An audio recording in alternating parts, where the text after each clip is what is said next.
This episode is brought to you by Shopify.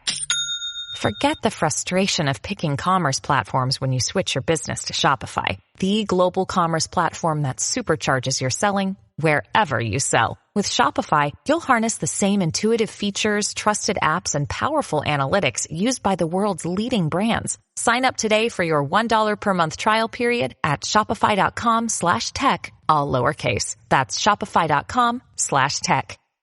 Hello, this is Don Bluth, and you're listening to the Animation Addicts Podcast with the Rotoscopers.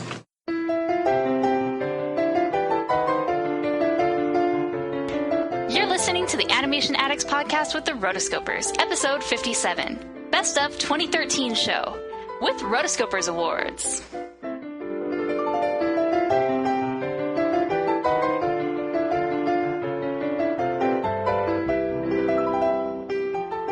Welcome to the Animation Addicts Podcast with the Rotoscopers. Disney, DreamWorks, Pixar, Don Bluth, and everything in between. We are your hosts. My name is Chelsea Robson, along with my faithful companion, Morgan Stradling. Well, thank you. You make me sound like a little puppy. Let's go, Morgan. Welcome to the best of 2013. Woohoo! This is exciting. One more year down, many more to go. Many, many more to go. So this show is a show that we do every year. Well, I mean, we've done it 2 years so far. And basically it is a best of show of the best moments, the best lines, the best quotes, the best discussions that we had on the Animation Addicts podcast in 2013. Basically, it's just a fun time to kick back and look back at what we've done, what we've covered, what we've talked about, and just enjoy it all in one episode. So if you didn't listen to any of the episodes all year, you can just listen to this one and you'd be fine. Not really, but... Not really. It will tell you which ones to really go back and make sure you don't miss. True. This year we covered great movies like A Goofy Movie, Little Mermaid, Mulan, The Adventures of Tintin, Toy Story 2, we did Planes, we did Howl's Moving Castle, Tinkerbell, How to Train Your Dragon, Rise of the Guardians, Robin Hood, Monsters University, Pokemon, The Thief and the Cobbler, more interviews. We did Meet the Robinsons, Tiny Toons, The Incredible Snow White Corpse Bride, Charlie Brown Halloween / Christmas Special, Mary Poppins, Frozen, and Rudolph. So there's quite a range in there. We cover big studios. Well, they're all basically big studios. We do animated feature films, so you have to be pretty big to get to that point. But some are very popular films and some not so popular films. But today we're going to be covering as well the first annual Rotoscopers Awards. So the Rotoscopers Awards, for those of you who don't know, this was a poll that we did on the website for the entire month of December. We ended it on December 30th because that's the day that we're recording this episode. And so it's an awards that we are giving to the best animated films and people of 2013. And it's all you, the listeners and readers of Rotoscopers.com. You guys get to decide. It's not like I am the person who just picked all of these winners. It's a collective thing. So let's get right into it, all right? There were 15 questions, and we had a total of 673 responses, so not too shabby. So let's jump right into the first one. All right, so let's start with the best animated short of 2013. Chelsea, who do you think won with 60% of the votes? Let's see, with 60% of the votes, I'm going to say is Get a Horse. You're right. Ding, ding, ding. Get a Horse. Woohoo! So congratulations to Get a Horse. Second place with 23% of the votes was The Blue Umbrella. So it wasn't really the best year for Pixar. In even the big, the real award shows, the Golden Globes, the Oscars, The Blue Umbrella seems to be getting shafted a little bit. It didn't even get nominated for any of those, which was pretty sad. But Get a Horse is definitely a contender. So in 2014, we'll find out to see if it really wins. But congratulations to Get a Horse and the whole team. 60% of us thought you were awesome. Okay, next category, Best Animated TV Show / TV Special. This winner has 46% of the votes, and it's Toy Story of Terror. Yay! Not too unexpected right there. Second place was Legend of Korra Book 2 with 16% of the votes, and in third place with 15% of the votes was Disney's Gravity Falls. So, congratulations, Toy Story. You will find out, Chelsea, as I'm reading these, our fans love Disney and Pixar. Yeah. Just prepping you for what's to come. So our next category, Best Voice Acting in an Animated Feature. The winner, with 46% of the votes, goes to Kristen Bell as Anna. Congratulations, Kristen. Category 5, Best Animated Sidekick of 2013. Who do you think that is? I'm going to say Olaf. Ding, ding, ding. It's Olaf, 67%. Now, second place was the Minions with 15%, and Art from Monsters University actually came in third place with 10%. Personally, when I voted for these, because I'm like, hey, I'm a reader and a listener, I get a vote too, I voted Belt from the Croods because I thought he was hilarious. He was so funny. But unfortunately, he only got 5% of the votes. Hey y'all, it's Caitlin and Kane Brown here with Wayfair. As a growing family, one of our favorite things is Game Night Wayfair Edition. Let's do it. You gotta name as many Wayfair furniture and decor categories as you can. Ready? Go. Sofas, bar stools, beds, ottomans, outdoor seating, bookshelves, kitchen tables, garden sheds, mid-century modern lamps. Time. Nice. You got 9 out of a lot. Not too bad. Keep practicing by visiting Wayfair.com, where you can shop every style for every home. Wayfair, every style, every home. Category 6, Breakout Character of 2013 with 80% of the votes. This person has captivated our hearts and wallets. I'm going to go with Elsa. Elsa from Frozen. Yes, yes, yes. Ding, ding, ding. We're not biased at all. No, not at all. I mean, we are the site that had Frozember of all things, okay? So obviously our fans like Frozen, they're fans of Frozen, and they vote for Frozen. So, just saying. You know what to expect for the next one. Number 7, Best Villain. So I didn't include the villains' names because some of these movies, they had secret villains or villains that you discovered throughout. So I just said Frozen's villains, Epic villain, Turbo's villain, Despicable Me 2's villain, Cloudy with a Chance of Meatball 2 villain. Perfect. Who do you think? I'm going to go with Frozen's. Frozen's villain, 78%, took the cake. So if you haven't seen Frozen yet, shame on you unless it hasn't come out in your country yet. It's so good, you have to go see it. Yes. And I love Frozen's villain. All right, and category 8, Best Song. This is another sweeping the awards ceremony. I'm not even going to try to tease it. With 78% of the votes, Let It Go, performed by Idina Menzel. Category 9, Best Score. Where do you think this is going? Well, let me tell you what I would say was Best Score. Okay. I think of all the ones that came out this year, I really liked... Who was it? Well, yeah, Frozen.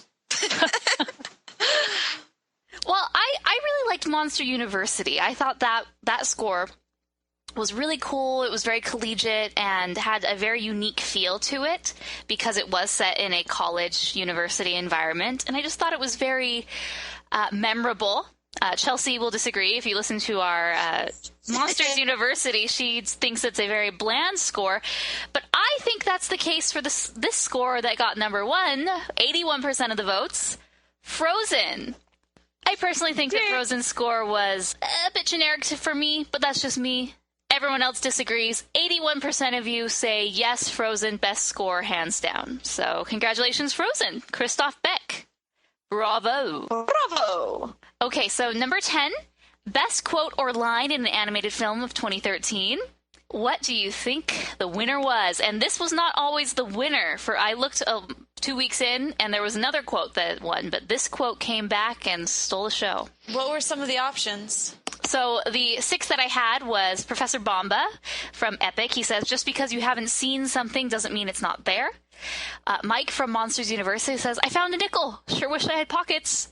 Gru from Despicable Me 2 says, we need to revisit the number of vacation days you guys get. Olaf from Frozen says, it's so cute. It's like a little baby unicorn.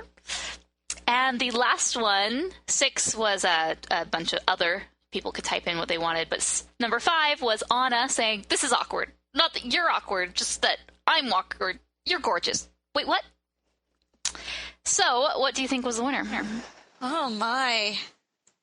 I would say of those listed, I would have gone with the... Well, honestly, my write-in, can I do my write-in? That's not the winner.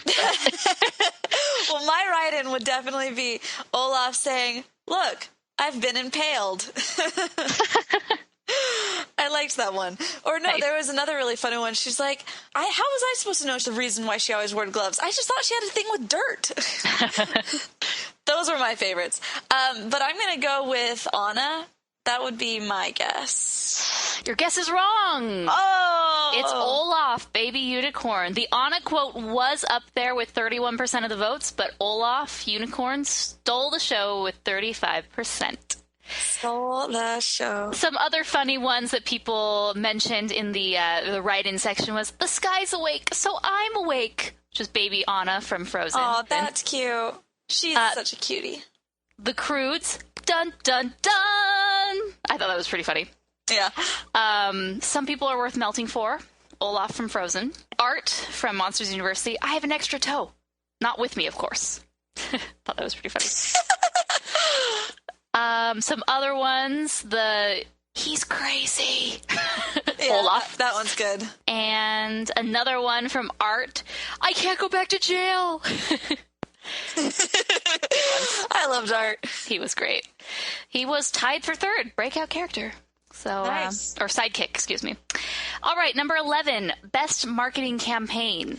I would say Monsters University.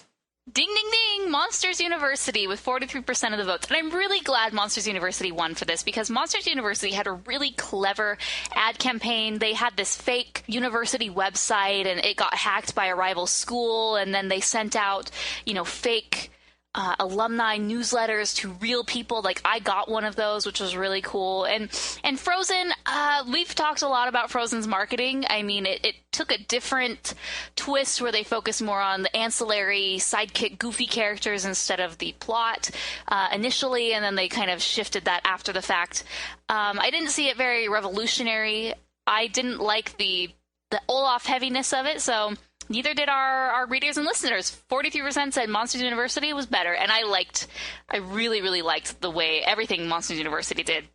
All right, number 12, Best Animated Movie Trailer. I think this is no question with 60% of the votes. Frozen, for the first time in forever trailer, also known by fans as the Elsa trailer.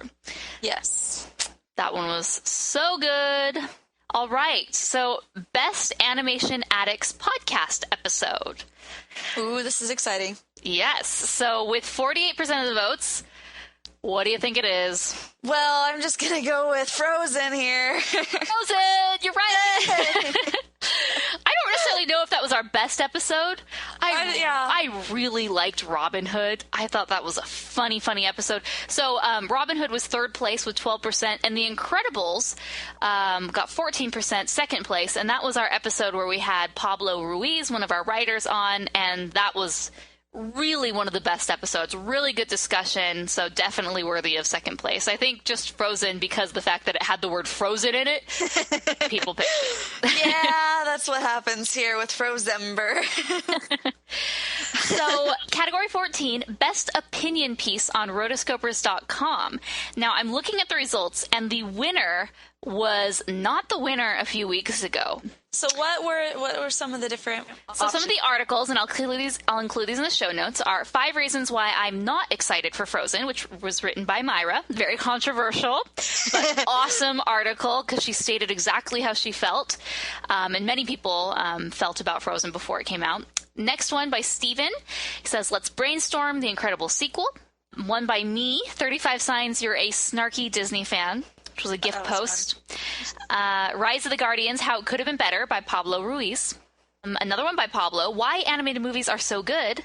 Number 6 is by Gary Wright. It says, Frozen in Time, Disney's adaptation of a literary classic. And the 7th one is a guest post by William Jardine of A113animation.com, Why Animation is Wrongly Disregarded as Children's Entertainment. If we're just going to go by comments, Myra's won hands down. Yes. That was probably our most commented article of all time. I think it's sitting in around 110 plus comments. All kind of upset, but then there's a lot of people defending her, so it's good. It's very controversial, so you should go read it if you haven't. But the winner was actually Gary Wright, Frozen in Time, Disney's adaptation of a literary classic. Nice. Yes. Congratulations, Gary. Yay, Gary. I'm so excited. Mine, 35 Signs You're a Snarky Disney Fan, was winning for a while, and it was like number one. And I'm not saying this like I'm mad, because I don't care. I don't care if you like my article or not. But I'm really, really excited that people like Gary's article, because that article talks about the history of Disney animation and the history of making the Snow Queen into an animated film. It's been a decades-long process, even going back to Walt Disney. So he chronicles that whole thing very nicely, helps you understand the different phases of development it went through, and it's a really good article. So definitely go check it out, because it is our best article of 2013. Yay, Gary! All right, second to last question. The most anticipated movie of 2014.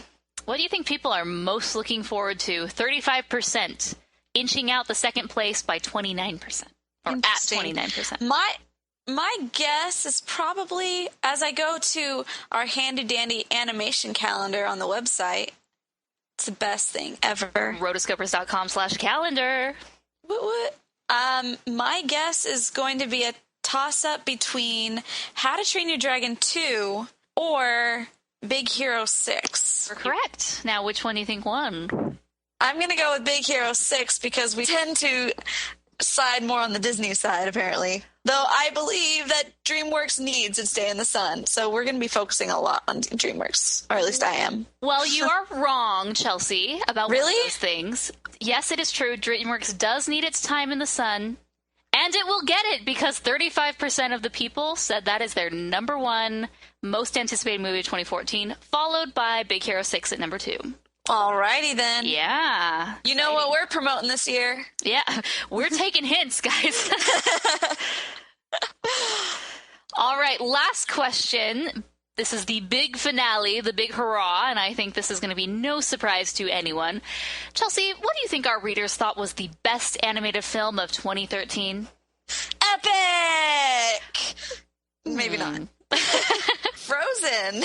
You are correct, madame. 82% of the people thought Frozen was the best animated film. Epic, only 1% thought that was the best.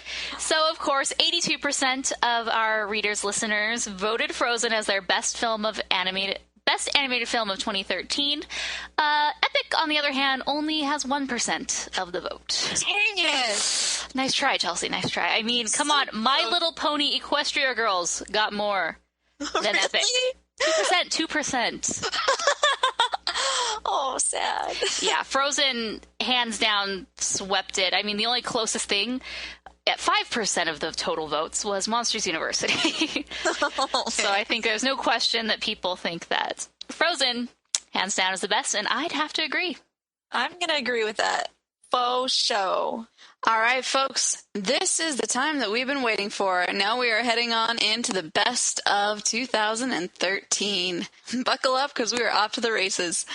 I'm going to be throwing clips in here from all of our favorite episodes, random moments you never heard, as well as voicemails, emails, and just a whole lot of fun. So this episode is dedicated to you guys, the fans. So sit back and relax and enjoy the show.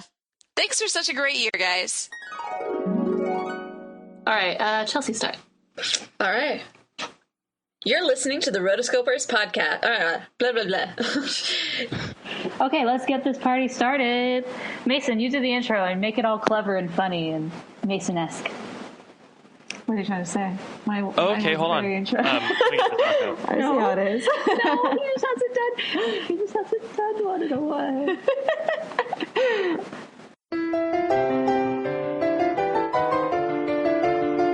You're listening to the Animation Addicts Podcast with the Rotoscopers, episode 39, Rise of the Guardians. The Guardians of Liberty. You're listening to the Animation Addicts Podcast with the Rotoscopers, episode 38, How to Train Your Dragonite. Dragon. Alright, monsters. It's time to break it down for the episode 41 of the Animation Addicts Podcast with the Rotoscopers. My name is Brock Pearson, a tribute to Brock Pearson. And we're here with the Animation Addicts. We got Disney, DreamWorks, Pixar, Don Bluth, and everything in between. I'd like to introduce my favorite host of all time. He's like the coolest person ever, Mason Smith. Oh, thank you, Brock Pearson. You're so great. Yeah, you're the greatest, Mason. And we got two other people. I don't really know what their names are. Chelsea Robson. Hi. And Morgan Stradling. Hey, Brock. How's it going? Okay, the first challenge is I'm going to throw these poison sea urchins at you that glow, and you have to dodge them. Okay, here we go. 1, 2, 3. Brock, stop. Brock, come on. Who invited him? It's not the scare game. It's not the scare games. It's just it's the podcast. Oh, okay. Well, I'll just go over here then. Yeah. Okay, thanks. Boy, that guy's a lot to deal with. Mm-hmm. That's what happens when you deal with the Greek council. Oh my goodness. Or the librarian on campus. Oh, she's crazy. Awesome. She is nuts. She will totally throw you out of the building.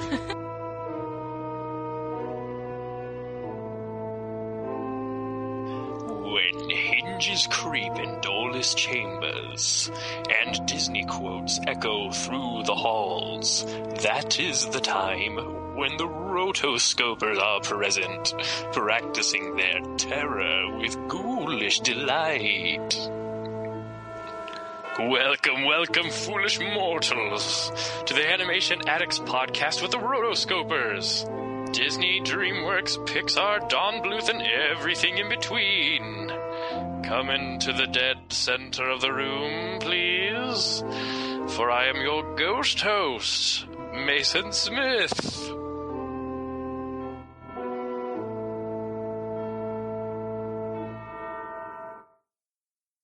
So for those of you who are new to the show, our podcast covers everything in the animation world, news, reviews, and movies. So each episode we go over the animation news in the week. We also review a movie from the animation library, past or present, and we have a great grand old time doing it. Yay! Yay, we love it. Awesome.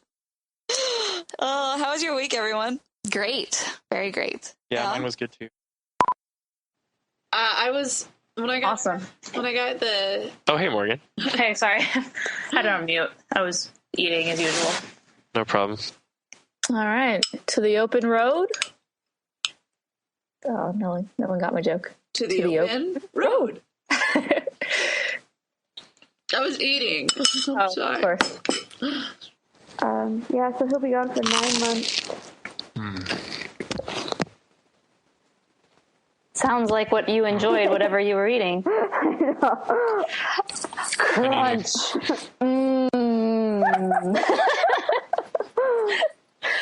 What? I made my own panini. Oh, enjoy away. You know, he kind of had Michael Jackson in him, but he's more like Prince to me. But, like, I don't know. So how did he blow it? Like, everybody loved him. You know, at the end, he's like, oh, I totally blew my chance. Chance to do what? Like, you accomplished what you wanted. You threw Principal Mazer down a trap door, and we don't know how to do that. And, you know, he got rid of the principal, and he does this amazing show as Power Line, just because he got caught. Like, I don't know, if I was Principal Mazer, I would be like, okay, this kid needs to be on YouTube or something. Like, we have like our Justin Bieber of the goof generation, but like Principal Mazer takes so much offense to it, and it's like such an embarrassing situation. Oh, yeah, I thought it was awesome. Like, can you imagine, like, last day of school assembly and that happens? Like, I mean, we can't really, Prince isn't very relatable nowadays, but, you know, imagine, you know, someone pretending to be Justin Bieber, or, I mean, that's even a very lame thing, like Timberlake or something, you know, and impersonating him. Like, that would be a bomb. But, yeah. You know, and everyone loves it. That's the thing. Like, you know, afterwards he's walking out and everyone's like, Max.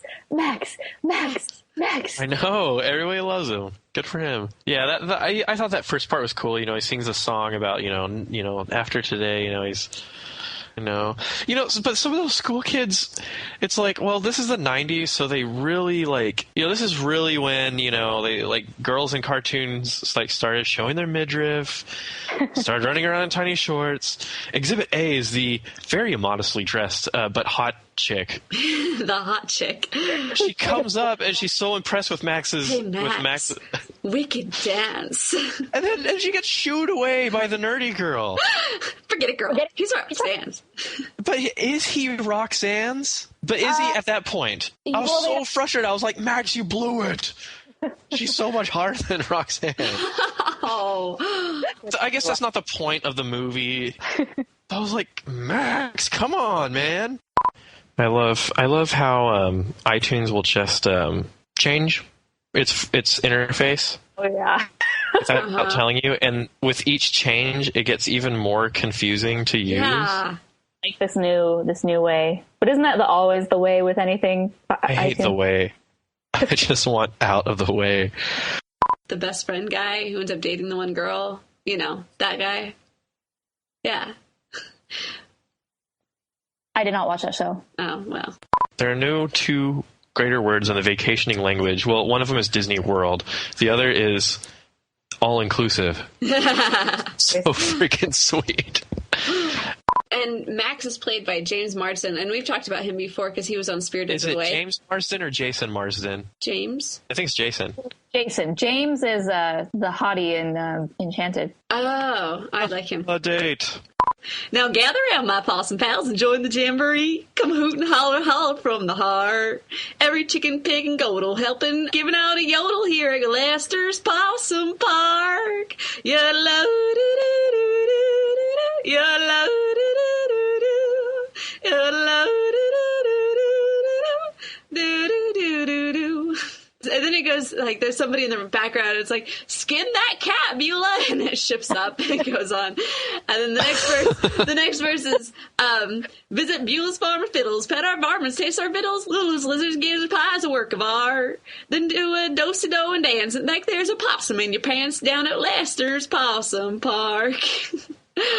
Well, don't you want to be, hanging from a tree, we're mighty glad to see you, and the parking's always free, here at Lester's Possum Park, doo-doo-doo-doo-doo. Hey! That was awesome. That was very good. Very good. Very good. Oh, I listen to that song all the time. Not all the time now, but like when I first bought this CD. They got beat out by the Care Bears movie. Oh, that's right. Was that the Black Cauldron? Yes. It's this $40 million movie beat out by the Care Bears. Like, that's beautiful. Oh. It's very harsh. Oh man, I loved this movie. VHS life started at Little Mermaid. Yeah, this movie was just kind of always a classic. It was one that girls like. Ariel really brought sexy back for the redheads. I mean, she gave. They loved Ariel. Ariel was their favorite character, and this is any Disney princess. I sort of see this similar thread that the Disney princess you like the most or you relate to the most is the one that has the same hair color as you. It's true. So, the redheads finally had their leading lady. So, yeah, she's really cool. I really liked her design. I mean, she was a mermaid, and we love mermaids. So this was it just brought kind of the fantasy elements along with the love elements and the music. It was, kind of a good trifecta there. Yeah. So any girl knows, thanks to this movie, anytime you were in a pool, it was the Little Mermaid effect. True. Go down the bend, and you would let your hair float up like Ariel, and then you had to finish it off by coming to the surface and doing the Little Mermaid hair flip. The whoosh. Talking about if they're a girl. Yeah. And and then you'd always try to just do the Little Mermaid. It was awesome. Do the Little Mermaid. I guess I can't relate, but thanks for that input. I didn't know that. Oh no, yeah, I didn't know there was an Ariel effect or a Little Mermaid effect. Of course. Girl cult. You didn't grow up in the 90s unless Girl you did. culture. I have no clue. Yeah. And so she signs a contract. I thought that was cool to see Ariel's signature. Yeah. Ariel. What I don't understand about that contract is how is that contract legal?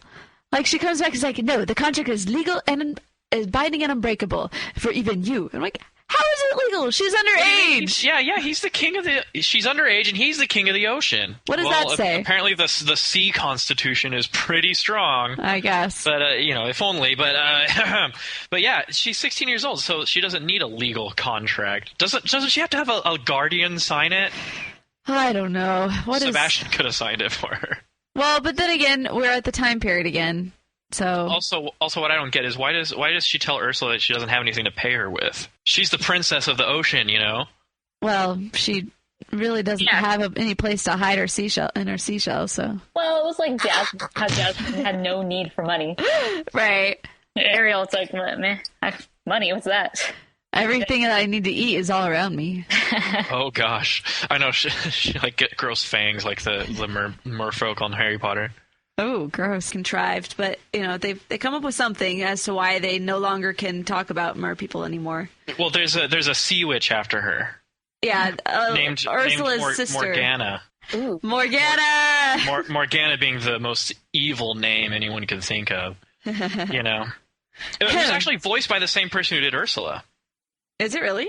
Yeah, there's a lot of the original voices in Return to the Sea. Yeah. It's the same Ariel, same Sebastian, same Scuttle, Carlotta, even Luis the chef. He's in it. Why did they bring him back? Hey, if it works. Hey, he has the best song through the whole thing. I mean, all of these other songs are great, but you cannot be just a shameless... Gotta love the shameless mockery of the French. Exactly. It always works.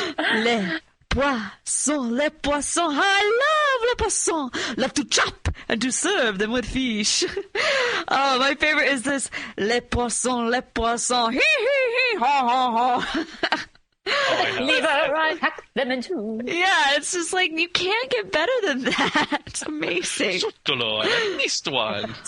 I just like when Sebastian makes a noise and he notices and he's like, he was like, That is yes. So Kiss the Girl, how does that rank? I like Kiss the Girl. I think it's cool.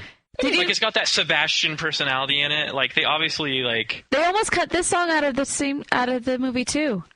Did you know that?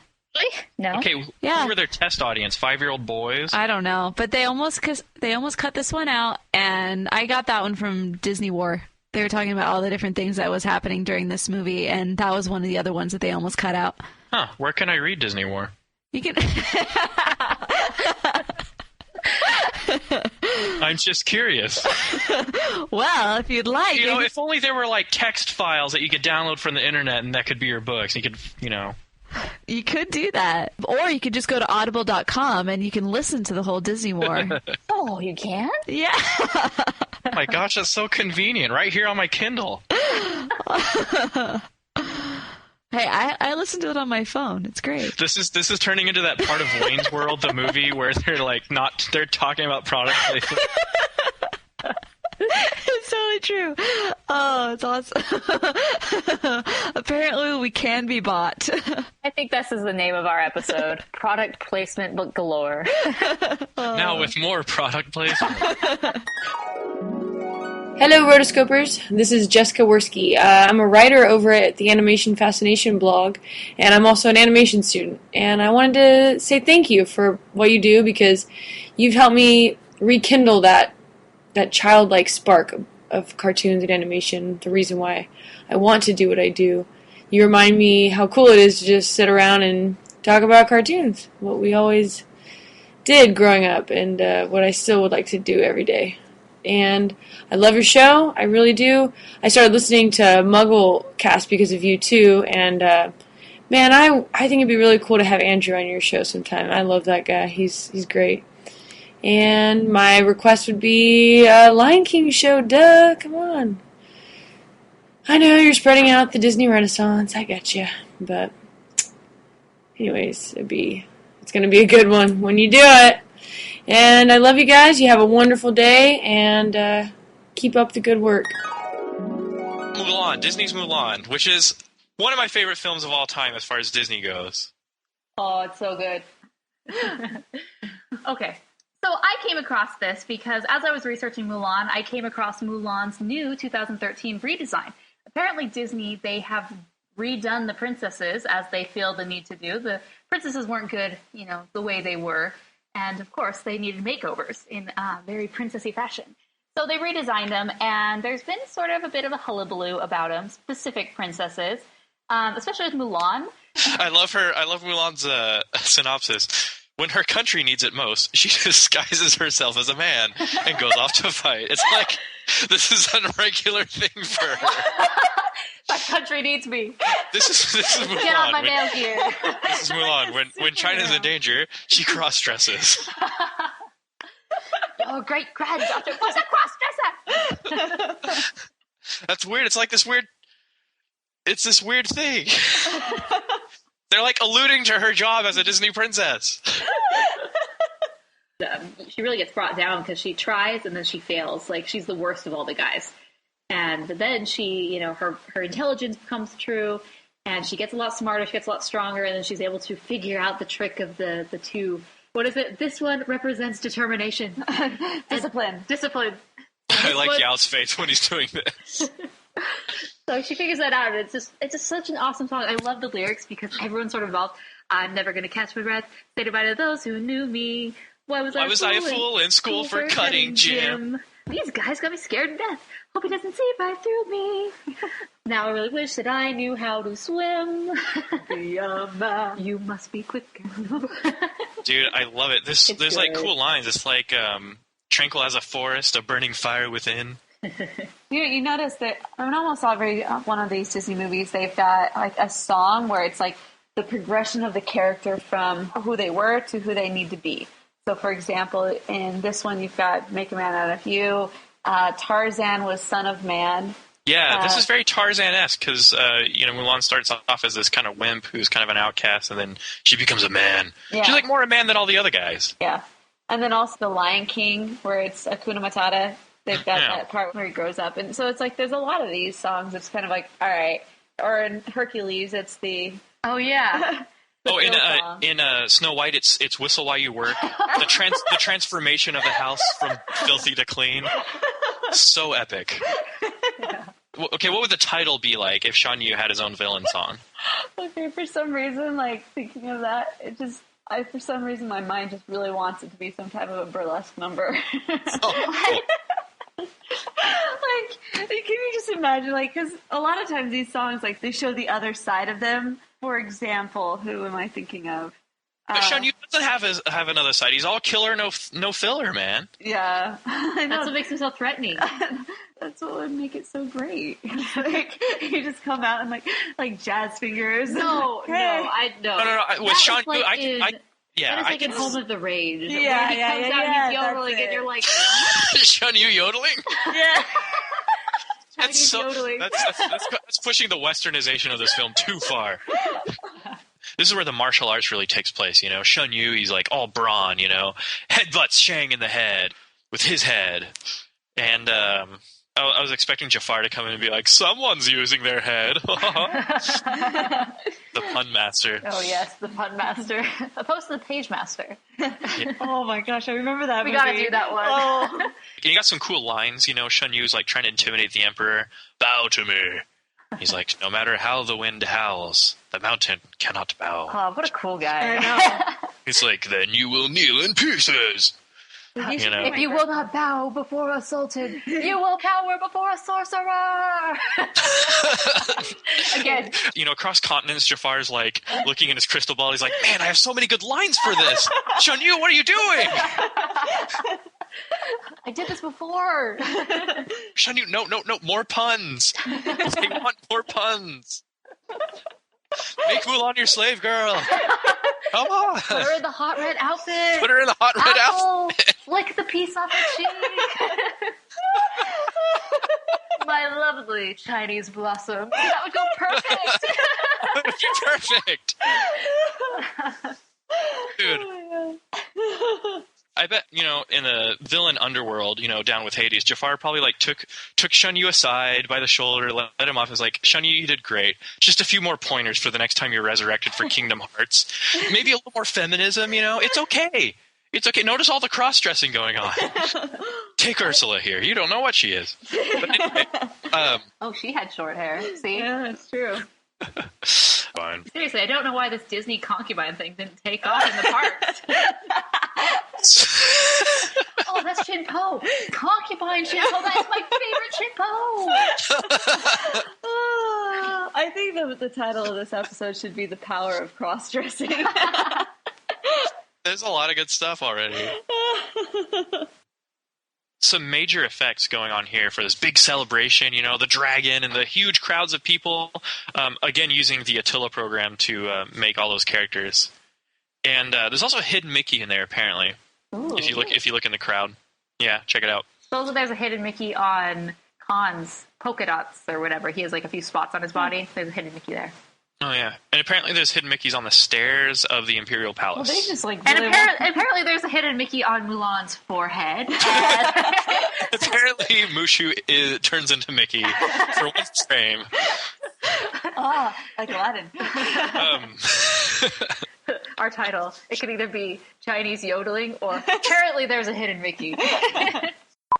Okay, can you hear me? Yes. Okay, hold on. Something just happened with my thing. I don't know. Did y'all get headsets? Yes. Cool. Now you're like superstars. You know how superstars, they get up on the stage and they have the headset mic, Oh, yeah. Yeah, you're like when we did Seussical, when the Cat in the Hat, she had like a headset, and it was really cool and official looking.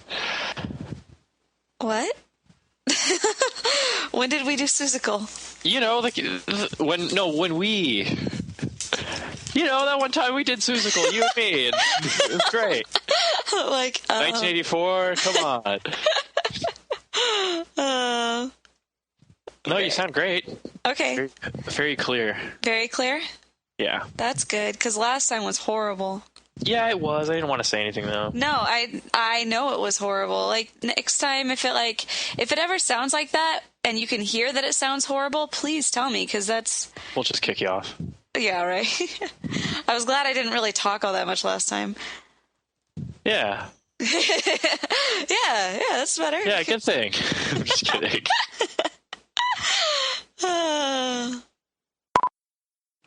Yeah. We're having way too much fun in here. What? I don't know. How are you going to do this? I don't know. Well, we're in the middle of it, so. Bye. Sorry. Bye, Mommy. Chelsea's mom walked in. Oh, Chelsea's mom. It's not a podcast unless someone's I'm recording my pod. It reminds me of the frat that they go to on Monsters University. It's like The Simpsons, like, Lisa, your mom is so cool. If this were me, my mom would be walking in with Rice Krispie squares and Tang, and in the background, Marge is walking in with that does a U-turn. Whoa! Not even. And then we're introduced to Hal, voiced by... I heard it, and I was like, that's Christian Bale. You gotta be kidding me. He's like, hey, Sophie, just walk with me. But it was a sexy voice. Yeah. Looking at the character, I would not think something like that, but I totally dig the voice on Hal. Yeah. It made a good wrap-up for the film, where at the end he's like, you either die a hero, or you live long enough to see yourself become a villain. Totally. So let's talk about Hal. First, I like how Sophie gets in trouble with the soldiers, and he's like, your mustache scares all the girls away. I was like, finally, someone makes that comment. I don't know what kind of facial hair Jared has, but I will never, I just don't get it. Like, girls, why do you like guys with mustaches? I don't. We don't. It's like, I just want to go to a guy with a mustache and be like, do you enjoy that? Do you enjoy having like a Wookiee on your upper lip? Just a little Wookiee. Just a little Wookiee resting on your upper lip. Do you talk to it at night? I'm just kidding. No, I shouldn't ridicule mustaches that much because my dad has one. Yeah, but your dad's a man. Yeah, I don't get the rising generation's obsession with mustaches. Definitely has something to do with the hipster movement. Yeah. And everyone's desire to be a 1920s oil baron. I know. It's like, okay. I'm going to be the next Rockefeller. Yeah, what's next? You're going to start wearing monocles and top hats and petticoats and start talking like this. Started. I would love to see that. Says here in the news, Papa, that Rockefeller has made a 100 penny reward for a magnificent flying contraption. That's exactly how the announcer talks in The Legend of Korra. Really? Because it's set in like that era, kind of. So it's really funny. anyway. It's so true. That is my mustache rant, folks. Well, if you're going to get a rant on this one, I'll get one too. Little Wookiee. I think that some guys can pull off facial hair. And I think they do a really good job with it. But at the same time, I would never kiss it. So you would never kiss Burt Reynolds? No. Ew, no. Why not? I'm just kidding. You would never kiss Jafar. Jafar. Your mustache is so twisted. It's just how it is. What about Sean Connery? Yeah, Hal definitely has the way with the ladies. I mean, come on, he's showing her the secret garden and everything. He's like showing the secret garden. His hair's like waving in the wind. Yeah, long flowing locks. Well, it was very much you can come here whenever you want. It was like Beast. Yeah. At the library. It's like, I'm going to give you a secret place. It's just for you. Oh, man. She's like, oh. But there's like the fact that she caught on to the fact that he was leaving. They was like, that's smart. Like, mistrust always. Like, here's the thing. Like, women tend to mistrust, and men have commitment issues. But I'm just saying, like, that's kind of like a commentary on a lot of relationships here. That's true. Yeah, I think it has something to do with that. I think Hal also thought it was his duty to intervene in the war and stop the violence, Well, at that point, he realized that he had something to protect. Like, he was like, "Oh, okay, I've decided not to run away anymore." Mm-hmm. Yeah, he definitely said that in that film, in that scene also. Yeah, I like the comparison with Beauty and the Beast. He's very like, Sophie, you can go anywhere you want in the castle, except the West Wing. What's in the West Wing? The Batcave's in the West Wing. You never go in the Batcave. Oh, so the Beast not only has a time vortex, but he's also secretly Batman. Oh, I love this. Someone needs to draw that picture. He's a symbol that we don't have to give in to fear and chaos. Oh my goodness, Sophie. Will you marry me? Movie and have it be Disney and have it be Beast Moving Castle. Beast Moving Castle.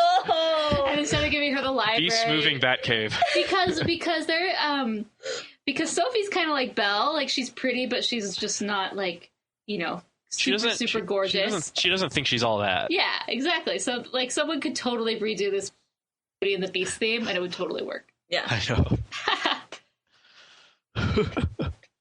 Harvey Dent must never know about this. But anyway, the type of fairy she's going to be is a tinker fairy, which, as Chelsea explained, tinker fairies, opposed to twinker fairies who twink out, tinker fairies are those who tinker and fix things. Mm-hmm. So they're basically the carpenters and the nerds for all the other fairies.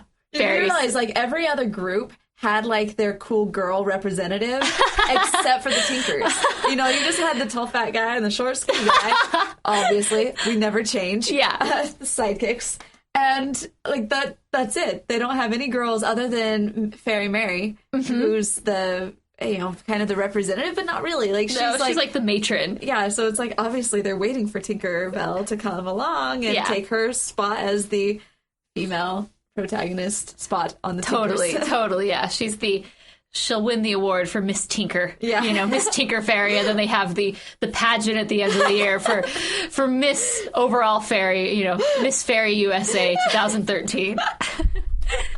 For real, a fairy beauty pageant would be awesome. Okay, we're doing that. We should. Oh man. And you were talking about how it's they all seem very nice except for the one. Video. There's always one brat in there. Yeah, totally. This is a perfect utopian society of happy girls and a few males here and there, and which that's funny thinking about. I know. But fairies don't procreate. They're born from babies' laps, so that's not an issue. So is fairy romance a thing? Well, yeah, it is, because later on in the other movies, that's true. We've dove too much into this.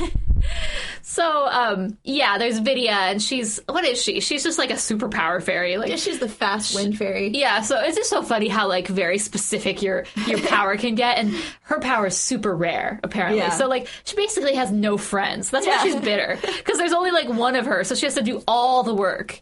I don't know if that's necessarily true, but, apparently there are some elements that are more common than others, and that makes sense. Like the big ones where you'll need a lot of water, you'll need a lot of this, you'll need a lot of sunshine. But yeah, it's really funny. Yeah. They have to start off the animosity in there by like, oh, Tinkerbell's hammer glowed a lot more than even Vidya's did. Like when she's like, what? Excuse me? Somebody no, you are not better than me, girl. Newcomer. Yeah, she's definitely the alpha female, and by Tinkerbell having, powers, in the Tinker form, are equivalent or better than Vidya is not cool in her book. Not cool. So as the movie goes on, Tinkerbell, she starts talking to Vidya. Yeah. And she's like, hey, we're kind of the same. Our talents help everybody. And Vidya's like, no. We are so not the same. Like, I am very much higher than you on all levels.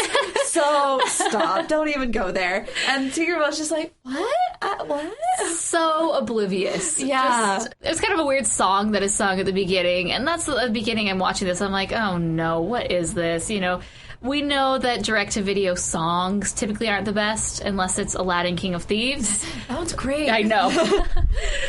But so they play the song, and then all of a sudden, you kind of figure out how fairies are born, and this is true to the original play. Fairies are born from the laughs of babies. So every time a baby laughs, a fairy is born. And I'm just sitting here thinking, like, okay, babies cry a lot, but babies also laugh a ton. No, it's just the first time a baby laughs. Oh, okay. Well, that makes more sense. So because I'm like, there's going to be billions of fairies in the world. Okay, so it's equivalent. There's a fairy for every person. Yeah. Basically. Yeah. Okay. Kind of. Except when there are twins born. But oh, yes. Yeah. Like weird embryos splitting. Like the laugh splitting into multiple.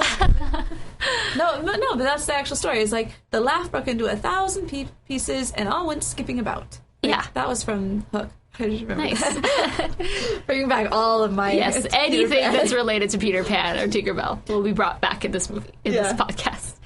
So I was like, come on. Go for it, Tink. Follow your dreams. Well, and the sad thing about, like, I'm examining the Queen's leadership here. Yeah. Because, I mean, the Queen just is like, okay, they kind of go with it and let her talk. And then finally, the Queen just calls out Tinkerbell in front of everybody. Yeah. Bad form. Bad form. Bad form. What's that from? It's from Hook. That's from Hook, yeah. And really bad form. And it's, like, embarrassing. Like, could you not have pulled Tinkerbell aside and been like, yeah. Oh, by the way, you don't go. Just anything. Tell her after the fact. It's just now Tinkerbell doesn't want to show her face. It's really embarrassing. It's sad, and I don't know. It made me think less. Could you not see that coming? Oh, of course. Yeah. Like, I'm thinking as the Queen. Like, were you not thinking far enough ahead? Like, if I do this, she's gonna be embarrassed, and there's just gonna be problems. Yes. Like, come on. So I was the same. I thought the exact same thing. I'm like, come on, leadership skills. Come on. How to win friends and influence people. 7 Habits of Highly Effective People. These are the other books that we read. Yes, on audible.com. It's true. I just listened to those too. Really? Yes, I need to re-listen to 7 Habits of Highly Effective People, because that's more one that you need to, like, have your worksheet ready with you. It's true. And, like, I was listening to it while I was cleaning, and I was like, I don't have time to, like, list these goals. And so I need to go back and listen. Have you listened to How to Win Friends and Influence People? Of course. No, that's not the one you're talking about. No. Leadership and Self-Deception. No. I started it, and the beginning's, like, really hard to get into. It is kind of hard to get into. But, like the whole thing, though, as you listen to it, like, you just realize it's life in general, everything is about being not selfish. Yeah. And, like, just getting out of yourself. I need that. Like, we all do. Like, it really is something that everybody can go listen to. I'm going to keep this in the podcast, just so you guys all know.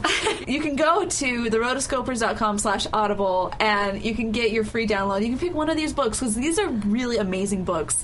Everyone in their life needs to read. I don't care who you are, what you love, do it. You're going to be dealing with people your entire life. Yes. Go for it. So...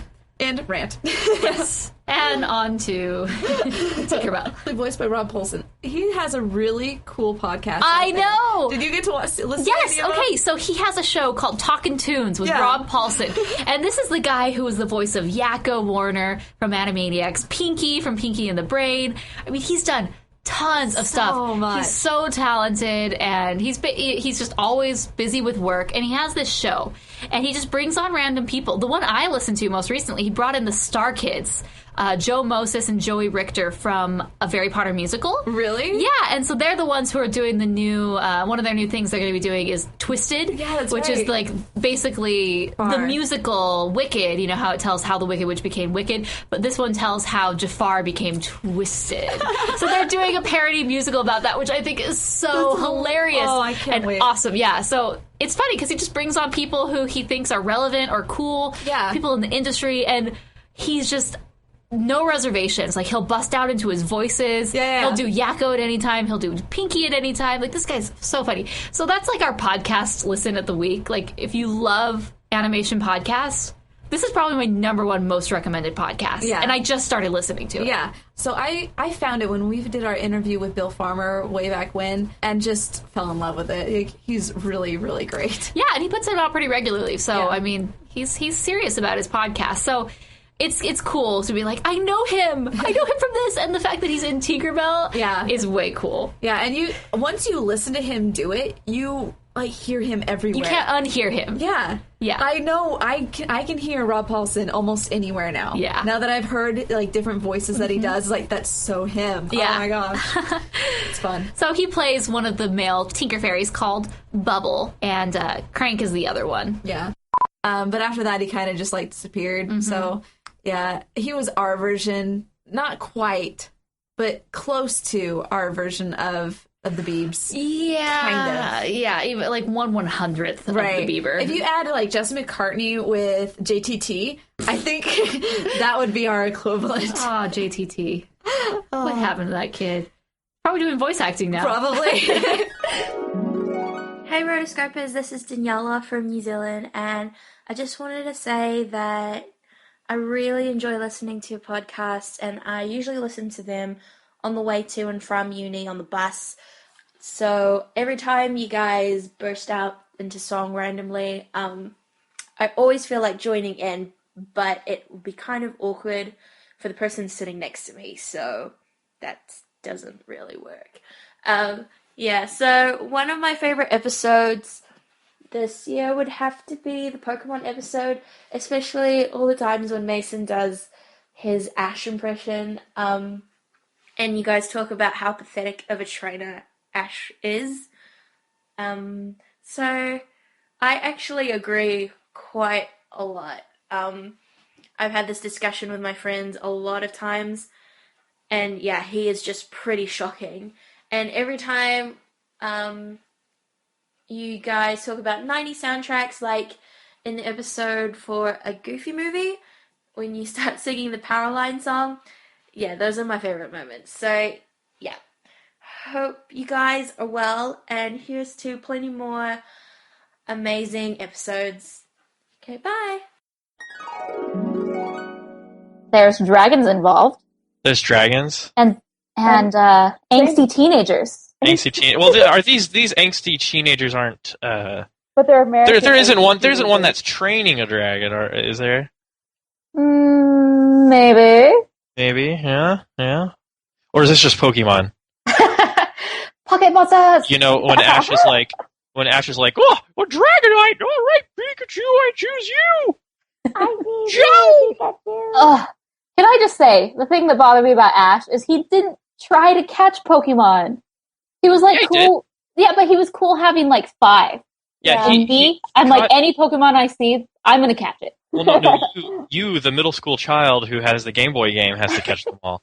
Ash, he catches them when the plot demands that he does. Or when they bring a new generation of Pokemon in, and he has to shift the other ones out and bring the new ones in. Oh no, guys, I gotta release all my old Pokemon. Did they ever Pikachu! Pikachu! Did he ever release the Pokemon? No, you know what? He would, because they'd be like, oh, don't you see it? Charmeleon doesn't want to be with you. He's like, oh my gosh, I never thought a Pokemon would like me. Oh, I should be more considerate about their feelings. And Brock's like, Nurse Joy! But anyway. Coffee! And, he never became the champ. He got like second place one time, I think. Yeah, second place. That's still losing. It's all about Gary. It's all about, Gary. Gary, coming from Gary girl, that's typical. It's true. Okay, so back to How to Train Your Dragonite.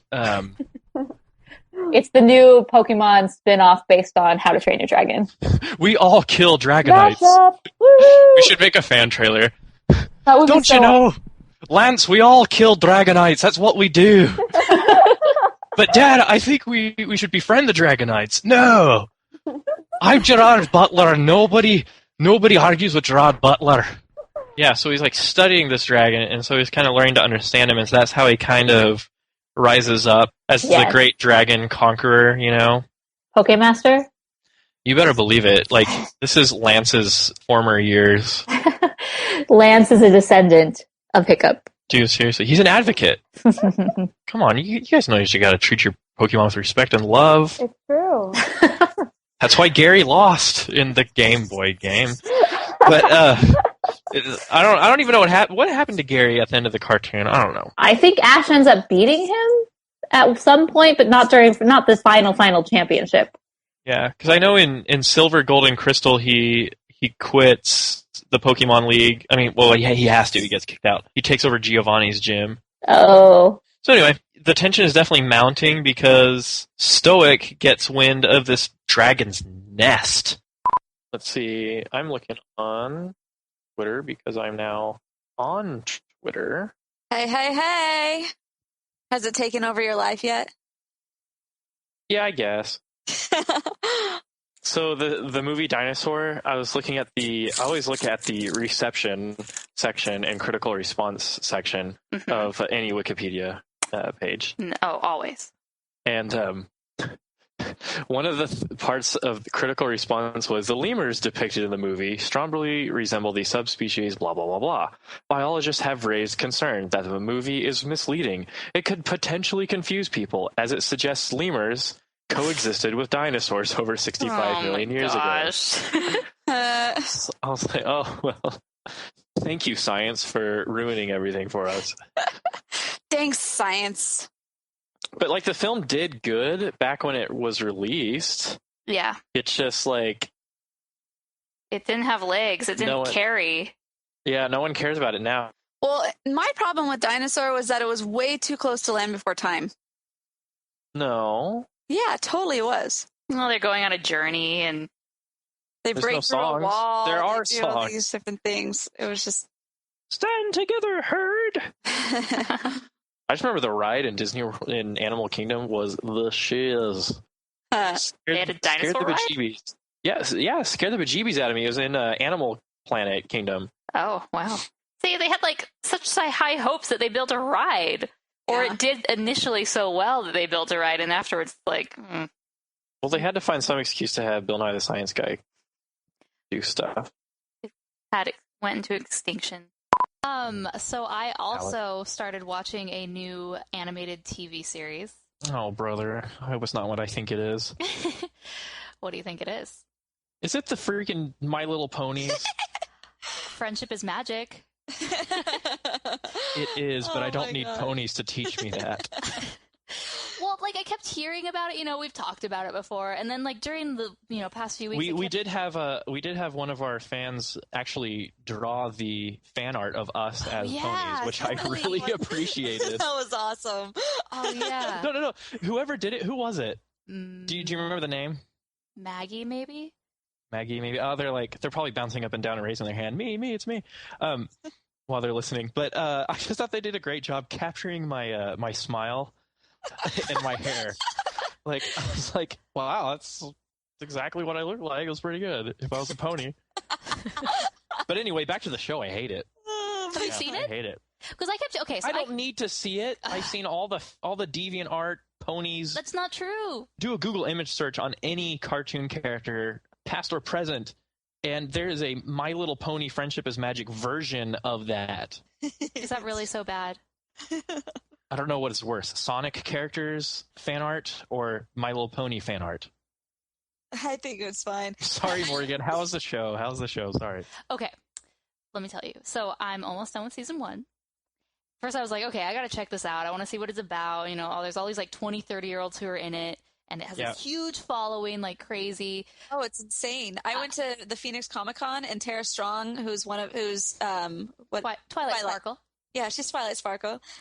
Which is an awesome name for a pony, by the way. Crazy Twilight people. Sparkle. Like, we sat next to this one guy, and I took my nephew, and he's like 10 or 11, and we sat next to this guy who's had to be like 25 or so, and he's got like his Twilight Sparkle like plush animal, and he's got all these things, and he's like caressing it, and I'm like, oh wow, hi. He is, and he's like, I'm the biggest brony ever. Like, brony? Yes. That's a term? No, it is a term. It's a term. There's for a million of them too. And it can be bros, obviously, but it's just basically girls and guys who are older who like it. Yeah. So all of us would be considered bronies. No, not me. Sorry.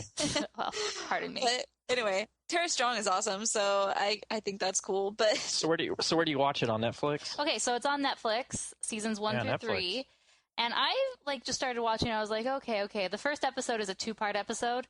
And it like introduces you to the 6 main characters. It's pretty cool. So Twilight Sparkle, she's like a unicorn. Unicorns learn magic. And so she's like the apprentice to the princess, who is a Pegasus and a unicorn, which I've learned is called an alicorn. So that's about it. Nothing too exciting. Oh, and so I've basically depleted all of my podcasts through spending, 6 to 8 hours a day painting. And so I've gone back, and I know I talked about this last time, but I've gone back and I've been listening to the old episodes of Talkin' Tunes with Rob Paulson. And I just got to give that show another plug. It's so good. He's friends with all these voice actors. And so it gives you this cool vibe when he interviews them because they're actually buddies. And so it's more just like a bunch of friends talking, telling stories, It's so good. So definitely go check out that show because I'm going back and I'll listen to interviews and I have no idea who some of these artists are, and then through listening to the podcast I become like instant fans because then I realize, they did this and this. Yeah, pretty awesome. All right, everybody neat and pretty, then on with the show. Let's go. I'll do it. Do you know what that's from? No. Mickey Mouse Club. Nice. Sounded a bit Disney-ish. Would you ever consider reviewing direct-to-video sequels? Oh, we already do on YouTube. On YouTube. I'm like, I'm not doing more than that. I love how she said, Rise of the Guardians. Rise of the Guardians. Where's she from again? Czech Republic. Wow. Like, we get around, don't we? Yeah. Oh, sweet. Spanish country, El Origen de los Guardianes. Brazil, El Origen dos Guardiotes. Belgium, Le Sieg Legendes. Croatia, Pet Legendi. Norway, De Femme Legende. Legendini. Germany, Die Hutter des Lichte. Because you hate Gatsby for being so naive, for being so short-sighted, and then you hate Daisy because she's like, I don't know what I want. I mean, come on, lady, let's be honest. And then Tom, Tommy's like, I say Gatsby's no good, yeah. And then Nick's just like, one more party, please. What? I have a job? I don't really do it. All the time. What? Jay-Z? What? Oh my gosh. What is that from? It's from Robin Hood. It's from the most most hilarious Disney film ever made. Who does that dopey Duke think he is? What cheek? Oh, we need to do that one next. That one. Okay. Come on. Can we do Robin Hood next? Okay. Oh my goodness, I'd be so happy. Okay, done. Done and done and done. I can sing all the songs. Oh, so can I. Ooh, and we can plug in that Mumford & Sons cover of Nottingham. They do a cover of that? Yeah, I have it. Oh, please. Awesome. Anything that's melancholy and a slightly bluegrass sound. Mumford & Sons got it. Mumford & Sons have got it. Have their ups and downs. Yeah, you can get like, you can hear like the chains clinking in rhythm to the song. Nottingham. I'm inclined to believe if we weren't so down, we'd up and leave. Up and cry. No, we'd up and fly if we had wings for flying. I don't know, the tears were crying. Like a tumbleweed sound, like rattle. Oh, such a good movie. I'm excited now. Next time on The Rotoscopers. Hi guys, it's Gemma, and I just wanted to do a voicemail for your Best of 2013 show. 2013 was a great year for you guys, and not just because of your fantastic coverage on Frozen that I gushed about in my last voicemail. You got some great interviews, and you talked about some great movies in your podcast. It was a pretty good year for me in the terms of seeing the films that you talked about, but with the episodes where you talk about an animated film that I haven't seen, you make me want to see it, and that happened this year. I saw Rise of the Guardians for the first time because of you. My favourite episode from this year is episode 40, Robin Hood. That was just a fab, hilarious episode. We could all tell that you were enjoying yourselves so much, and it was so entertaining. And as for something that was in a lot of your podcast this year, I've loved your Catching Fire games that you played with your hosts and interviewees. I want to do a Catching Fire with you guys. I'm sure I'm not the only one. Keep up the fantastic job, and here's to another great year in animation. Long live the Rotoscopers! I know. You know how Disney comes out with their, like, the name of the re-release DVD has something to do with it, you know? Oh, yes. So Robin Hood has on the Most Wanted Edition DVD of Robin Hood. What does that even mean? Most Wanted Edition, it means it's narrated by Sheriff John Bennell of America's Most Wanted. I don't even know Most Wanted Edition. It's the one that you want the most. I suppose. It's sort of like the Great Mouse Detective, the Mystery and the Mist edition. It's like, what? Mystery and the Mist edition? There was no mist. Yeah, who's the marketing dude who thinks up the DVD edition? They're like, we don't think it's worth a platinum edition or a diamond edition, but we don't want to just release it, so it needs some sort of edition. So, all right, everyone gather around the table. Let's think of new editions. Oh, I know. Mystery in the Mist. Okay, I'm thinking we're re-releasing Snow White. We need a name for the edition. Okay, how about this? Snow White Poison Apple edition. Cinderella Rotting Pumpkin edition. I have Fox and the Hound Radiator edition. I have the very first DVD edition. It was the Gold Classic Collection of this movie. That's okay. Yeah. VHS, folks. Yeah, that was totally good. So yeah, they were going to do this kind of alternate ending where Prince John like wounds Robin Hood. This is one of the films that has been unspoiled by a sequel. It's probably true. because there was no real story in the film, to build on it. And they're like, to build on in the exactly. They're whatever. like, just give them a level on Kingdom Hearts. It's as simple as that. No plot required. The thing is, like, they kind of built it like to where they could have possibly done something, because it's like at the very end, he's like, Toby's like, "Well, Skippy, why are you going?" Well, Robin Hood is going to have kids. Somebody's got to take care of things. I'm like, why? Creepiest thing ever. Like, they just got married and they're going on their honeymoon. Like, they don't have kids yet. Why are you there, Skippy? It's disgusting. Okay. And then you can see on the IMDb page for Robin Hood under the Parents Guide, sex is implied in the last scene of the movie.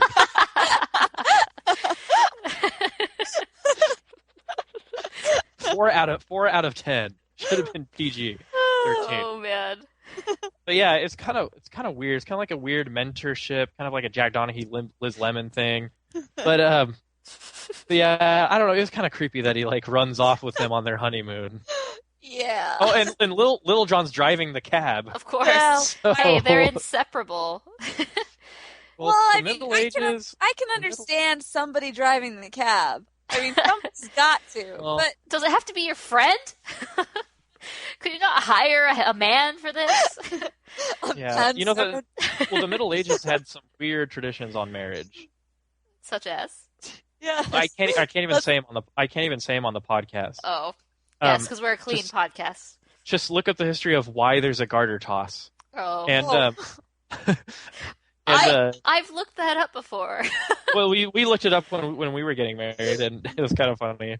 But anyway, yeah, so kind of funky ending. I'm glad we get to see King Richard, a proper lion king. Well, yes, because he has a giant mane. You heard what he said, bushel britches. No, man. That no man. Ugh, Brazil. How were you excited? What? She's speaking Portuguese. No, were you excited about Rio? Well, I don't think he's evil. He's just a jerk. Man, this is not a good time to have the hiccups. Snakes don't walk; they slither. So there. I kind of like it better at saying slither. Well, that's not it.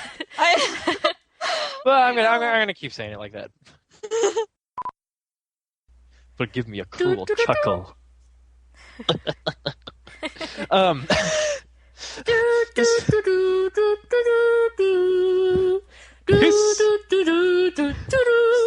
This is a red letter day.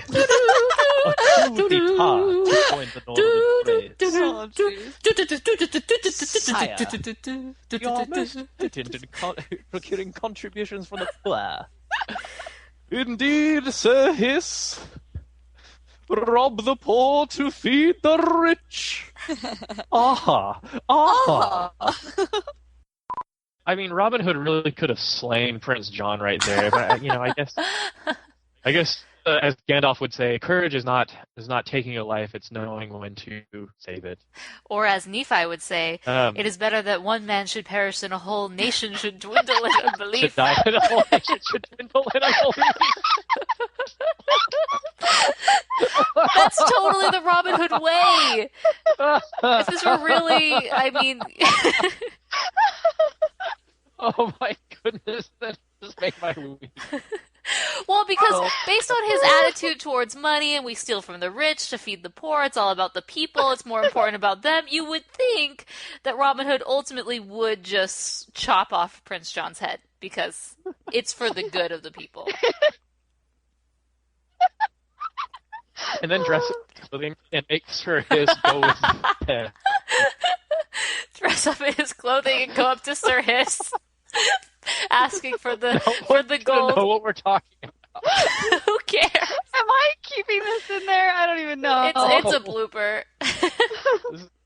A lot of this. Yeah. Yeah, I think a lot of this episode is going to have to be edited for length, but... Yeah, thank Sir Zoram. Anyway, Sir Zoram. I don't think Zoram was all that... wasn't like Sir Hit. Anyway, I don't know. We could go on. Oh, man. You need to do fan art of that. And,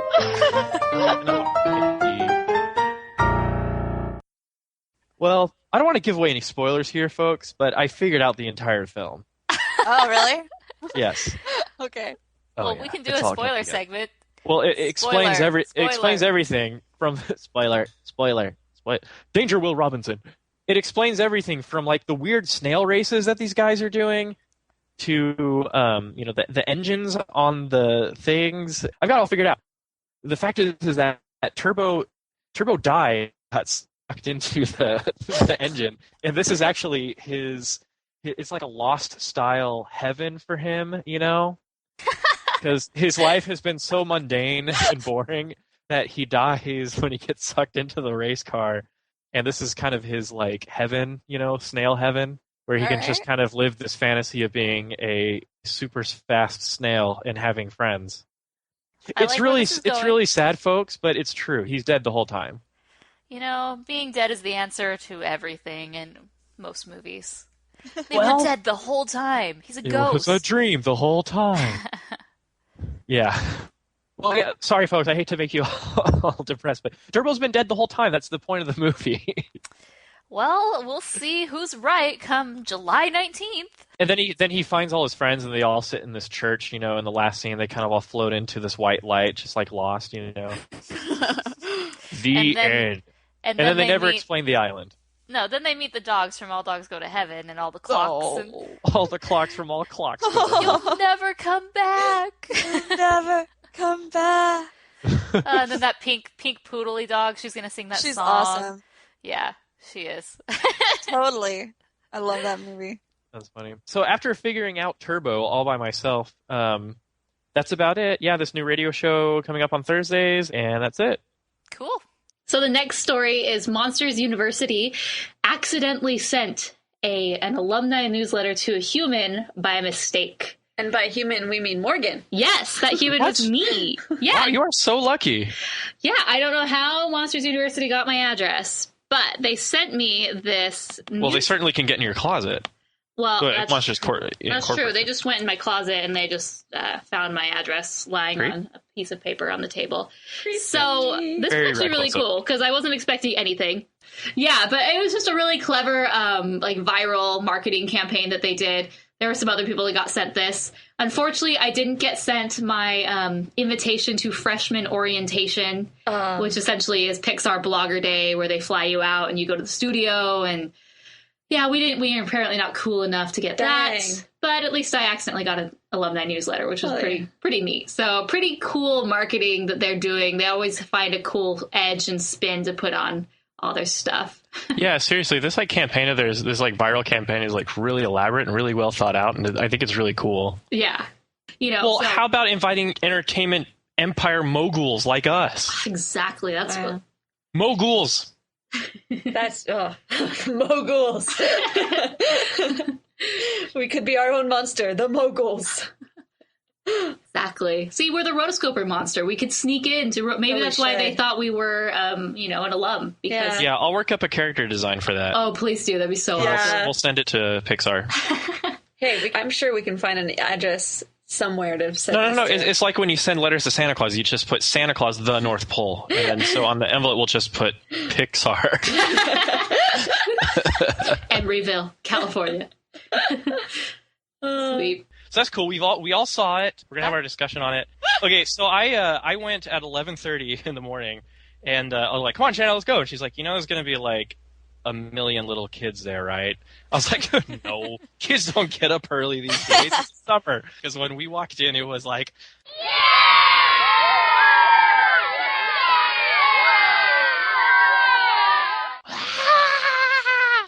and I was like, "Oh, we barely found a seat. We almost had to do what we did at Sundance a couple years ago and just sit in two different seats."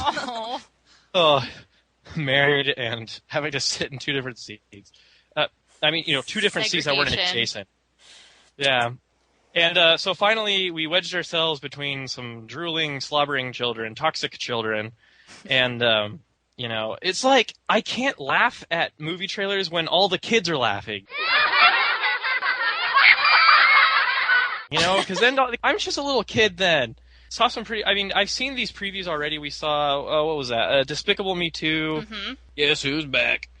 And that's cool. I like the line, "and weapons." He's really excited about having new weapons. That one wasn't on my screening. Yeah, we did Despicable Me 2, the Frozen teaser trailer, and Cloudy with a Chance of Meatballs Part 2. Before it was titled Revenge of the Leftovers, but then it would have broken the record that Owls of Ga'Hoole set for most syllables in a animated movie title. Cloudy with a Chance of Meatballs Part 2 Revenge of the Leftovers. That's almost 20 syllables, folks. So remember what was it, episode 2 or episode 3 where we were talking about that? Yeah. Yeah. I saved them. I saved Sony. Thank you. Obviously they listened to that and internalized it. Yes, so those were the main trailers, and then and then the Planes trailer, which I saw already for Epic. Mm-hmm. Farm Boy. Yeah, we saw. And mine was Planes, Turbo as well. Oh yeah, we saw one for Turbo too. And Light Shadow. Yeah, and then this Lego movie trailer, something other. Ooh, yes, we will talk about that. Oh, it tingles. It's like it's like the word Mufasa with bonsai. and that one hyena. Oh, it tingles. All right, so we're going to be doing a lot of emails. We're going to be catching up on all the emails that we have received over the past few months. And the first one is from Joshua. He says, I love what you've done with your podcast. I loved your Snow White episode and Monsters University episode. I loved, well, all of them.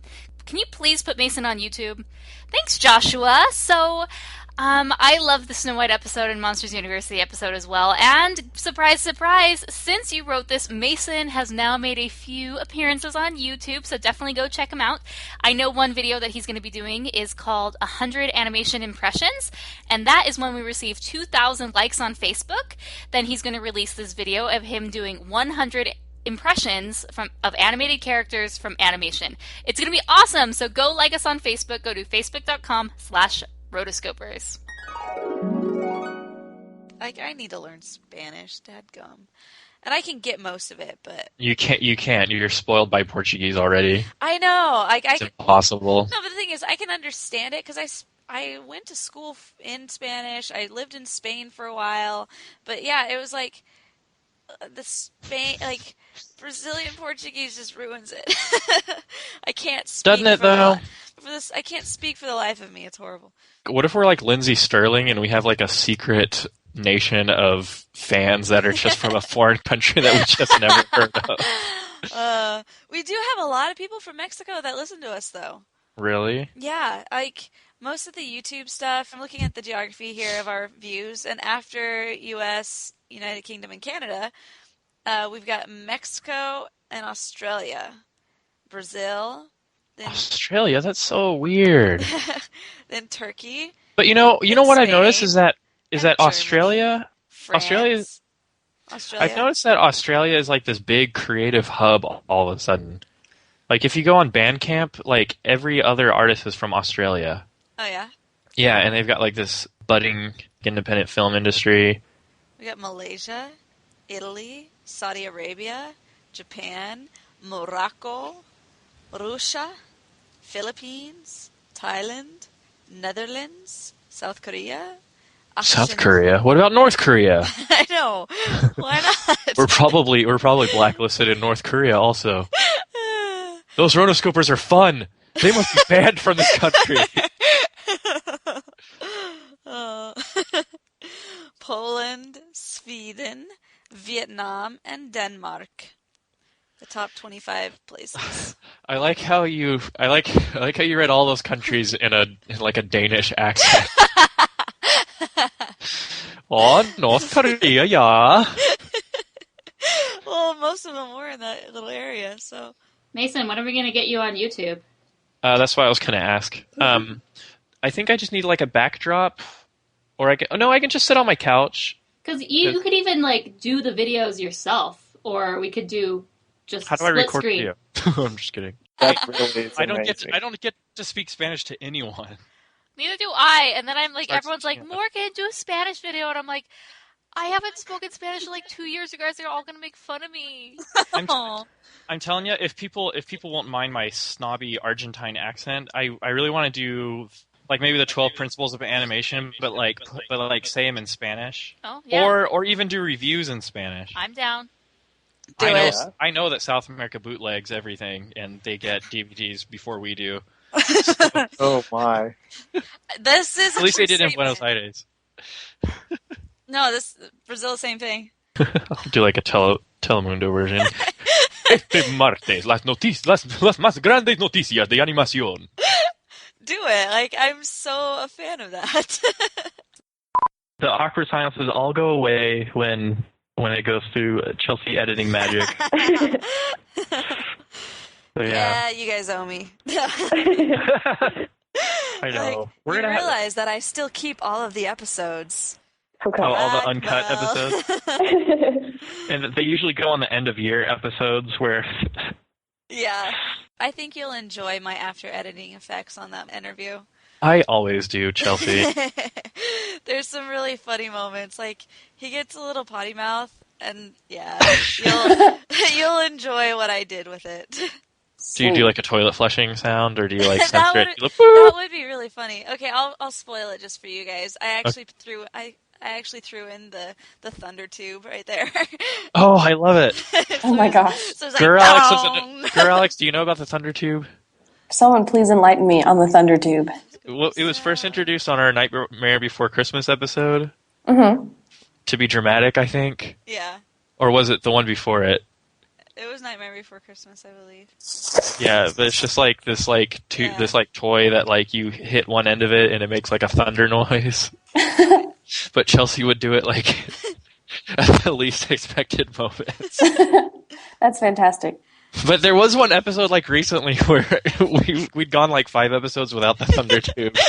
And then he's just boom in the middle of it. I lose it every time. I don't know why. So on the best of 2013, can we do a compilation of all the times the thunder tube? Yes, I've been listening to episodes and marking the time whenever the thunder tube came around. Oh, so, thank you so much. Yeah, it's gonna be good. I need to update. We didn't see a lot of it at the latter end of this year, but every once in a while, Chelsea would just bring it out. I know, it was great. When I least expected it. Meet the thunder tube. Wow. And that, folks, is why for the next 2 weeks we're going to have a charity drive for Chelsea so that she can pay the chiropractor to fix her rib that she broke when she was coughing. Oh, man. We'll be on the line all 2 weeks. If you call in the next 20 minutes, you receive a free Mason plush. Ooh, we're going to get lots of calls now. With the bells in the background. Ding, ding, ding, ding, ding. We just had $100 donor. Yay! You get 10 minutes more of the Yes, instead of a bell, it's the thunder tube for us. How could we forget? All right, Morgan, think of your superpower. I'll take Chelsea. Pablo, you give Morgan her name. Excellent. Okay, Chelsea, what's your superpower? My superpower would be to understand every language. To understand every language. Well, your superhero woman name would be Rosita Stone. The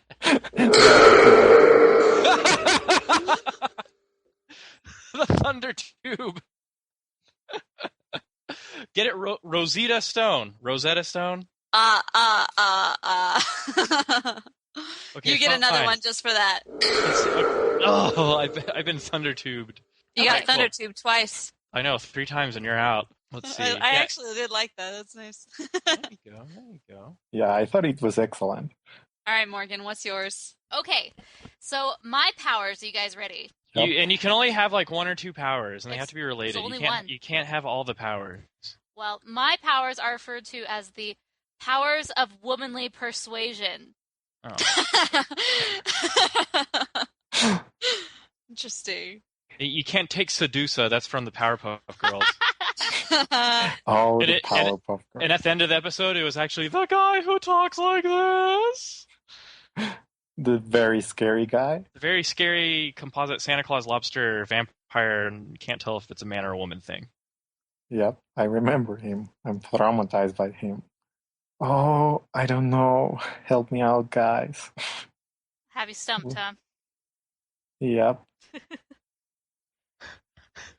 Well, okay. I've got a couple, but they're not very nice. Not podcast appropriate.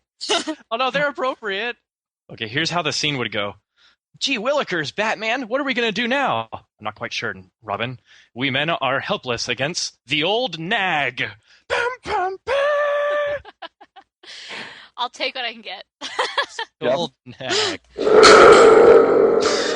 Oh, he's out. The next email is from Esther. It says, "Hey, Rotoscopers, what's up?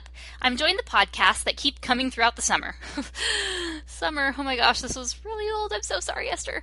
Thanks to you, my morning commute has gotten a little more fun. Sorry you guys couldn't go to Comic-Con. Someday in the future, Rotoscopers will host an exclusive convention just for animation lovers, and you three will have an elite panel for Q&A. Aw, thanks. I hope that's true. In the meantime, if you don't have a billion things to do, I wanted to share some great animation music videos I found online. The first one is called What Makes You Beautiful. Not for those who cannot stand One Direction, but otherwise very cute. The next one is called Girlfriend, which says check out the synchronized lyrics. And the last one is called Non-Disney Villains. It's very scary, but awesome. Maybe you three could share some of your favorite animated music videos on the website. Or do you need to ask permission from people on YouTube before you post their animated music videos? Have a great week, Esther.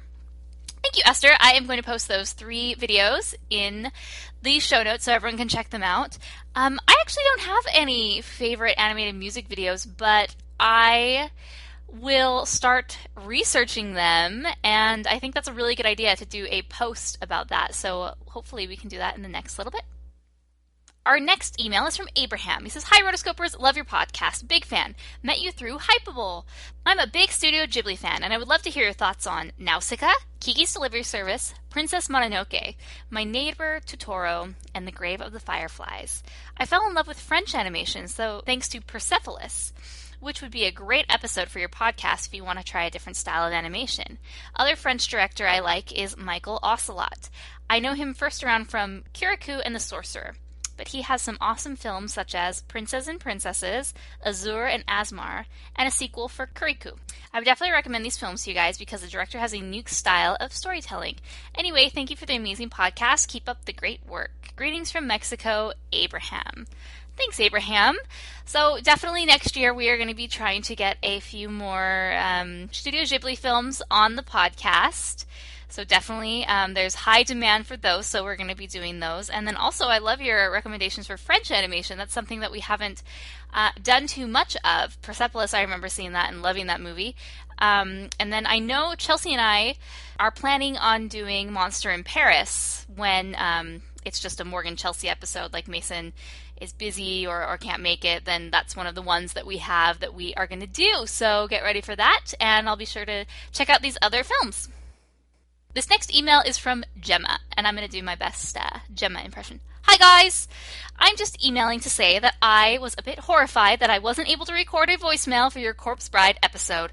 I had a feeling it was going to win in the poll, so I was prepping to get a voicemail ready today, but with this film, I just had to talk about it. So I have history with this film. I saw an advert for it when I was 12 years old. I got the DVD, and for an entire month, I watched it on loop. I'm not exaggerating. I watched it multiple times, every day, for a straight month. It was the only thing I did that summer. I memorized the entire film right down to the shot lengths. It's safe to say that this film changed my life. It introduced me to Tim Burton and Danny Elfman and Helena Bonham Carter. It made me take playing the piano seriously. Been learning that piano solo for 7 years now. It made me pay attention to film scores. It made me love stop-motion animation. It made me love weddings. It made me love the Victorian era. It made me a total hopeless romantic. It certainly shaped who I am and made me the person I am today. So it will always have a very, very special place in my heart. And looking back, yeah, it's not the greatest thing ever, but I can't bring myself to dislike it. I haven't seen the film in 4 years for obvious reasons. I actually still get a bit uncomfortable when I see things about it. I guess it's just the after effect of being so embarrassed that I was so obsessed with this film. But after listening to your very entertaining episode on it, you made me want to watch it again. I should have watched it on Halloween, but I plan to watch other things. Anyway, thanks for the great episode, and I'm glad you enjoyed the film. Thanks, Gemma Clark. Thanks, Gemma. Yeah, that was definitely a surprise hit for us. A lot of people really love that film, The Corpse Bride, and that was definitely one that won out in our poll, and that's what we did for our Halloween episode, and no wonder, because it's very underappreciated, and that, I feel so bad, because stop-motion films, they sort of get the short end of the stick. For some reason, audiences just aren't as drawn to them as they are the other films, and they just don't do as well as I think they deserve.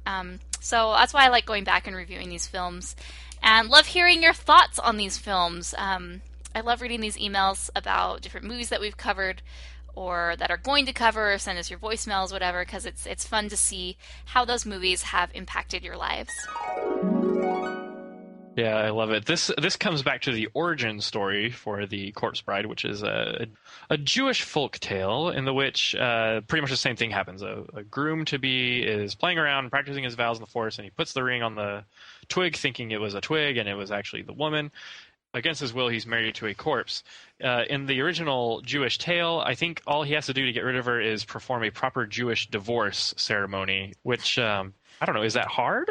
I don't know. I don't know anything about that. Usually these like folk stories are told to children, so you can learn something out of them. So why does this one exist? It's like if you ever get in a bad marriage, just do the divorce the right way and everything's okay. Don't go throwing your wedding rings around because you never know if the twig you put it on is actually a corpse. Dude, that's so funny though, because the dead guy where he's cut in half? You guys know what I'm talking about? No. When he goes downstairs, the guy who's cut. Yeah, the guy who's cut in half. Yeah, there's a guy who's cut straight down the middle. And it's actually a Jewish tradition that you would make a promise with somebody, and what they would do is they would cut a calf straight down the middle, and then they would walk through the two sides, walk through the two pieces. And it's kind of like a symbolic way of saying, may this and much more happen to me if I break my deal with you. So this guy was a deal breaker. That's all I'm saying. Holy cow, that's morbid. I expect nothing less from Scriptorian number 1. That's how I roll. That's our old joke from Sunday school. She always threw out these Bible stories, and we all looked at her like, "How do you know this? You're 12." Are you a spy? And so she became dubbed Scriptorian number 1, and I wanted to be like Chelsea, so I dubbed myself her assistant and her apprentice, Scriptorian number 2. Oh, that was fantastic. Oh, it's good. It's good. Speaking of character designs, I liked how each one of the parents were very opposite. So Victoria's parents, the mom is she's very up and down, but it looks like a really squished oval. And then her dad is just very round. But then you look at Victor's parents, and they have the triangle thing going. His mom has an upside down triangle, and then the dad has his head is shaped like a facing up triangle. I just thought it was kind of cool. But then, both kids happen to come out proportionally well. So that was, kind of interesting. Well, no. This is something I've been thinking about. All children, for the most part, come out proportionally well. They have, normal-sized noses. But when things start getting exaggerated is once you, hit your 40s. That's when, your chin, triples in size, or your nose becomes huge. Just think about it. Their features just go wonky. Except Madonna. So, yeah, and I don't know if this is just Tim Burton or if this is Laika or what, but what is it with Laika and large, busty women? Why? Maybe they're easier to animate? I don't know. No, it's just off. It's just simply off-putting. Honestly, you would think that a small busted woman would be easier to animate. Not as much jiggling. Yikes. Studio jiggling. This next email is from Michael. He says, "Hey, Rotoscopers, I'm Michael Pinto Bluejay at the Disney Kid on Twitter. I just got through listening to episode 1 of your podcast. I have never listened to one until now, and I've got to say, I think you guys are very entertaining. I wanted to share some thoughts on Beauty and the Beast. It's not my favorite canon-wise, but it's still great. It ranks about 8th or 7th on my ranking the Disney canon list. It is a very enjoyable film with great characters, a great plot, great animation, and great songs. I think Belle is very headstrong and interesting protagonist. The Beast is a great counterpart to Belle and serves the movie a great purpose. The side characters are also fantastic as well. Lumiere and Cogsworth constant bickering is both well written and funny. Mrs. Pot and Chip's relationship is the basic mother-son relationship, but you still get reeled into the characters. The songs are timeless. Beauty and the Beast, Belle, Something There, and Be Our Guest are all classic. Overall, this film is near perfection. It's not my favorite, but honestly, it's right up there with some of the best of all time." Thank you, Michael. I completely agree. That Beauty and the Beast episode is one of my favorite episodes. I think right away we have great chemistry, and we're goofy and we're fun, and we're just talking about the movies that we love, and Beauty and the Beast is definitely, I agree with you, one of the greatest animated films of all time. Hi everybody, my name is Susanna, I'm 18 years old, and I'm from Germany, and I've been a huge fan of the Rotoscopers since last summer. I'm checking your website daily, and I love listening to your episodes of the podcast. And yeah, I just love your in-depth discussions, especially because I don't really have any friends who are as passionate about animation as I am. And yeah, some of my favorite episodes are Spirited Away and Howl's Moving Castle, because I'm a huge Ghibli fan, and I'd love it if you could make more Ghibli episodes. Then of course I love The Little Mermaid and the Tangled episode. and some other the Disney canon. And then I also really love the Toy Story episode because I could see that you could just quote the whole movie, and it was really funny. And I also loved the singing at the end of Swan Princess, that was great. The idea to record a voicemail came to me when I listened to your Snow White episode. And as I said, I'm from Germany, and I just had to let out my inner Hermione and tell me that it's actually pronounced Schneewittchen. The full name would be Schneewittchen und die 7 Zwerge. Yeah, so thanks for everything, and keep on the good work. Bye! Okay, you sound a lot better. Just remember to keep it like low and tight with the microphone. I'm assuming you're just using your PC microphone. You're right. Yes. Okay, that's how we did it the first couple of years. Back when you were inexperienced. Yeah, back when we only had 5 fans instead of 5,000, and we're a media empire now. Are you serious? Did you do like a random intro for the Kevin Schreck interview? Yeah. Okay. But you and I talk afterwards, and we're like, "Wow, that was so cool!" Right. We've had a few like first-time interviews on the podcast, and they're always worried that they sounded like doofuses or doofi, which is the Latin derivative. Absolutely. But they really don't. If anyone acts like a doofus, it's the hosts, because we're like, "Oh golly, a real animator," you know. Let's see. I'm looking on Twitter because I'm now on Twitter. Hey. Has it taken over your life yet? Yeah, I guess. And then we also got another tweet from one of the other, he's an effects animator on Frozen. The website put out a story about the new dolls, Anna and Elsa Frozen doll set. Yeah. And he replied to it, and he's like, I want to see Morgan and Chelsea cosplay as these dolls in a big cardboard box at D23 Expo. That's funny. I was like, that would be hilarious. That's cool. Yeah, and I told him, I was like, well, if they really want us to, we would totally be up for doing it if they invited us to the premiere. So, Ooh. hint to anybody with pull at Quid Disney. pro quo. Invite us to the premiere, please. And don't forget about Mason. And Mason as well. I'll dress up as who's the reindeer? Sven. Yeah, Sven. Sven is such a cool name. Sven. People got mad at us on YouTube for saying it wrong. I'm like, I'm sorry, people. It's like, oh, do you know the Rotoscopers? We have a history of getting names wrong. Exactly. Well, when no one's saying it, but all you're doing is reading it on the internet, then yeah. Well, and English is so well known for not being able to pronounce words, so, go with it. My personal belief is that the British don't know how to pronounce words. I'm just kidding. Don't put that It's all their fault. It's all the Canadians' fault. Anyway. Yeah, so I'll be moving to Nashville soon. Yay. Woo! Nashville, huh? Yep, I'm going even further down south than you, honey.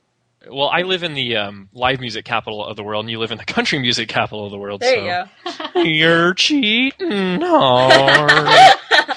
I still think we need to form a Rotoscopers band. That should be really fun.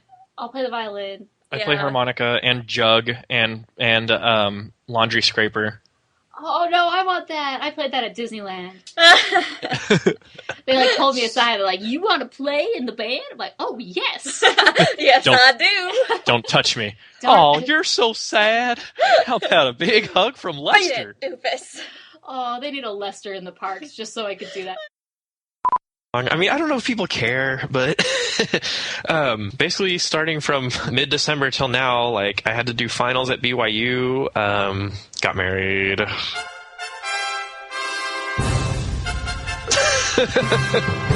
Hey!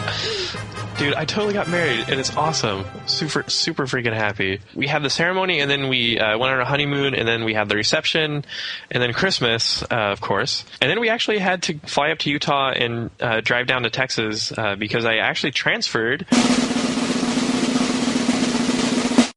to another school. Most of our fans on Facebook probably know because we put up an announcement, but at the end of fall, I got accepted into the visualization program at Texas A&M. Yay! So I'm an Aggie now. Whoop! I saw the opportunity to be in this undergraduate program. I actually heard about it from my girlfriend, who is now my wife.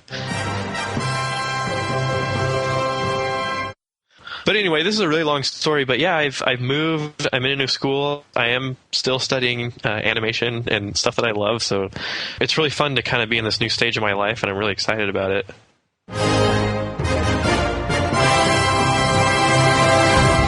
Dude, I don't know. It's like good thing overload. I made all A's at BYU, by the way. I have like a 3.9, so I'm super excited.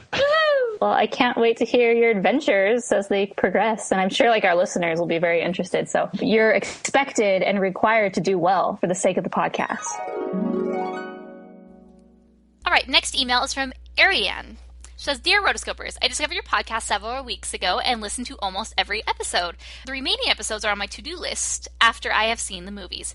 Yesterday I watched The Thief and the Cobbler, Miramax version, unfortunately, followed by the corresponding podcast in which you mentioned the documentary Persistence of Vision.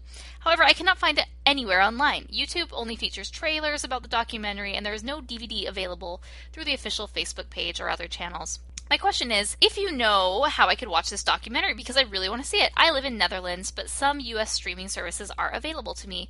Keep up the great work. Your podcast really makes my day. Love, Ariane. Thank you, Ariane. And right now there isn't any way to watch the documentary, unfortunately. The director sent us a link to watch it and obviously told us not to spread it or share it with anyone because then, it spreads like wildfire. And I know one reason it wasn't released yet is because he was still sort of making rounds in different animation and film festivals. So I will email him and find out, but as of right now, there's no way. But I will be sure to let everyone know on the website, rotoscopers.com, if it ever becomes available, because it's fantastic. Next email comes from Annabelle. Hey guys, my name is Annabelle. It's like the guy version of Annabelle. It's Mexican. Anyways, I love your show. It is the best podcast I've heard in a long time, and I enjoy all of your episodes. But here's something that caught me off guard in the animation world, and I think it's something very special. I stumbled across this short film on YouTube, and let me say, this video has entered my heart on such a deep level that I cannot stress how much this film has inspired me right now. I know it's bold to say, but I think I like this 3-minute short better than any Pixar film out there. I know, right? The song, the message, and the characters are in something that is real and happening today with GMO and big food industries. And when you get the right ingredients like the ones that make this film, you have something great that people will remember for a long time. I hope you enjoy this as much as I did, and I hope it inspires you as much as it has done me. So Anibal is referring to the short, The Scarecrow. This is something that we covered this past year on the rotoscopers.com. I'll include a link to that. It also includes a link where you can watch the video. So this was a short done by Moonbot Studios, which is just an animation studio that does commercials and different things, and they did this for Chipotle. It's set to a song from Willy Wonka and the Chocolate Factory, and it really shows what it's like in the food industry today, how everything's just compartmentalized, and a lot of animals aren't really given the treatment that, animals should have.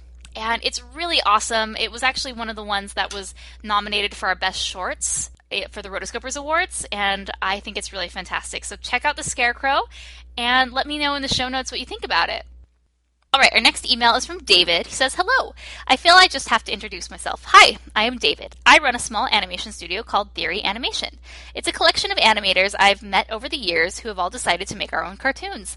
Many of us have worked for all the other studios. I'm more in visual effects and games, and thought it would be grand to make our own cartoons. I just wanted to say hello, as the other day I tweeted to you about our latest short, Ray and Clovis. Thanks for retweeting that. It means a lot as a listener turned creator, but I'm still a listener. It's a small series that we're making, and you can see them all here. Have a Merry Christmas and Happy New Year, David. Thanks, David. And you guys should definitely check out this short, Ray and Clovis. It's really cute. And then the new series, I will include those links in the show notes. That's going to be my 12 animated days of Christmas article. I'm gonna make up like the worst animated Christmas specials that there could ever be. Oh.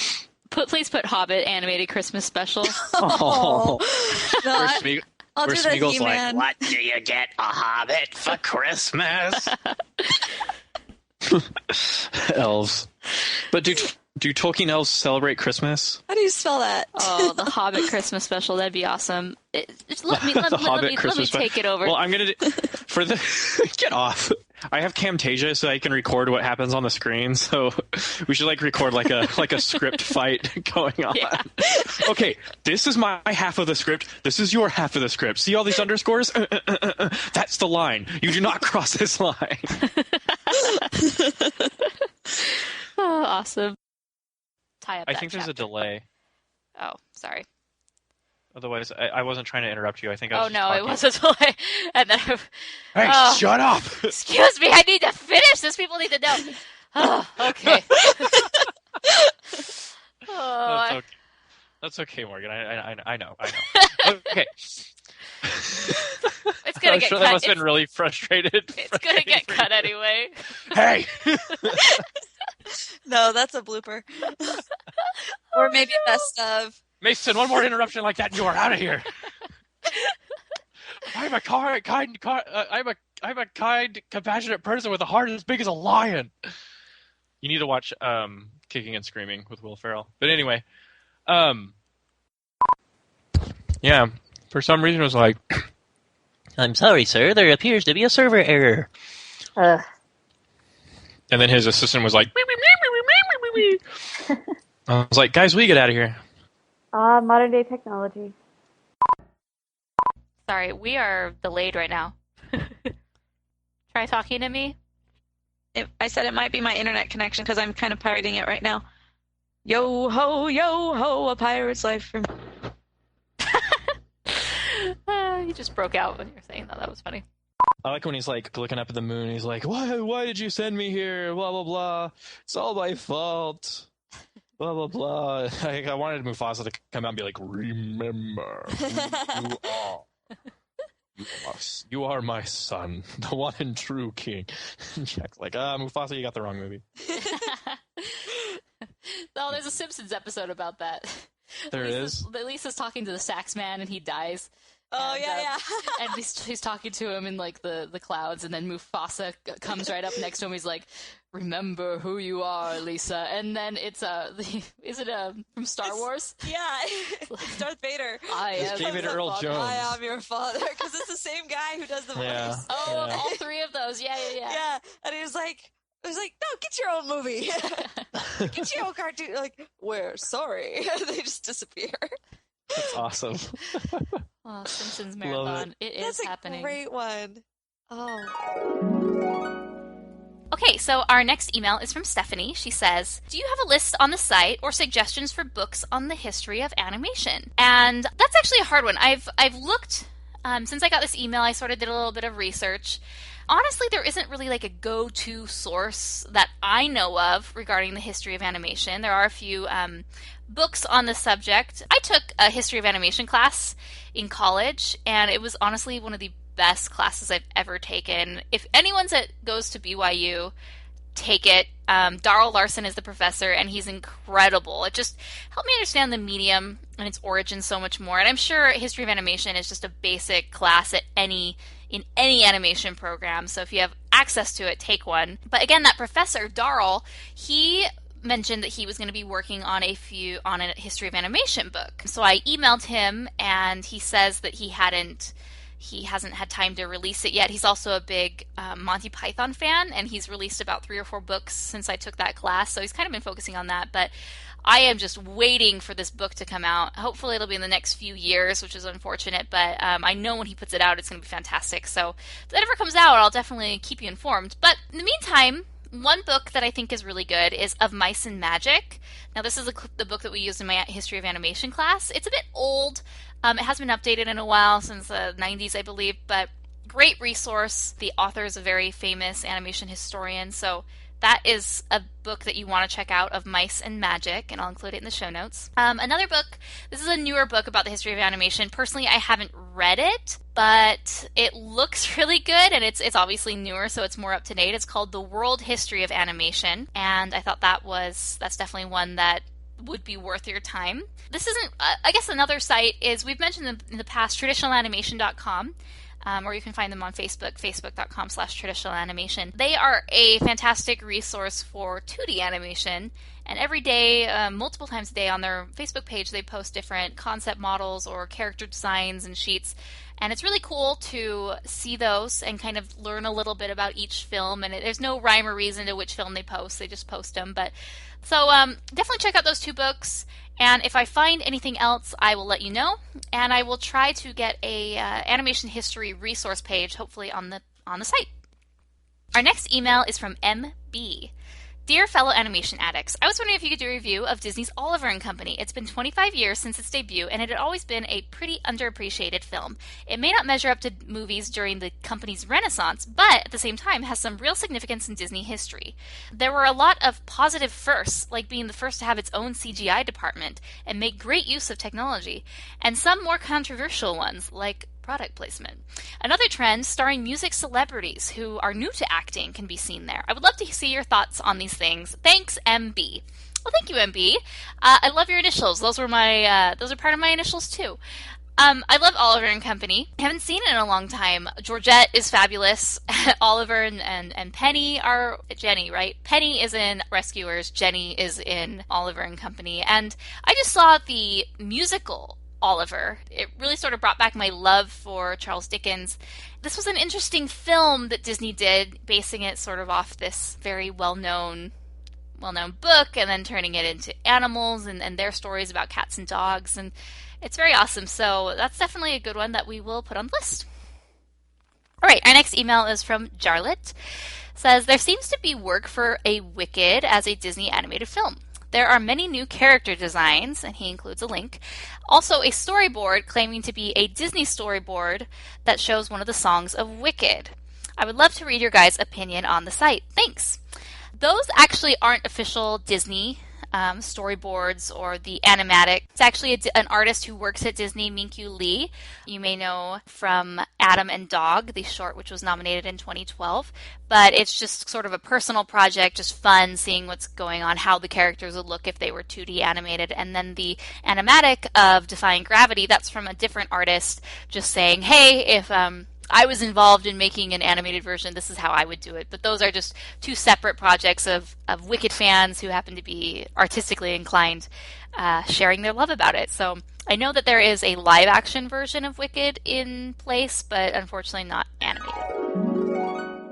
Germany would be really cool, and European animation is a big deal, and there's a ton of talent out of there. Mm-hmm.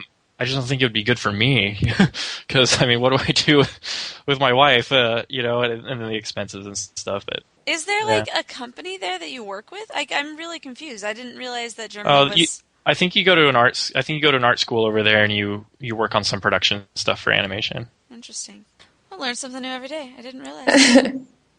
I mean, because I've heard of things done in Ireland, I've heard of things done in London, I've heard of things in other different countries, but I've never really heard that Germany was a big mecca. Right. See, I'd like to intern in Korea, where all the where they outsource all the animation for Disney tunes. Right.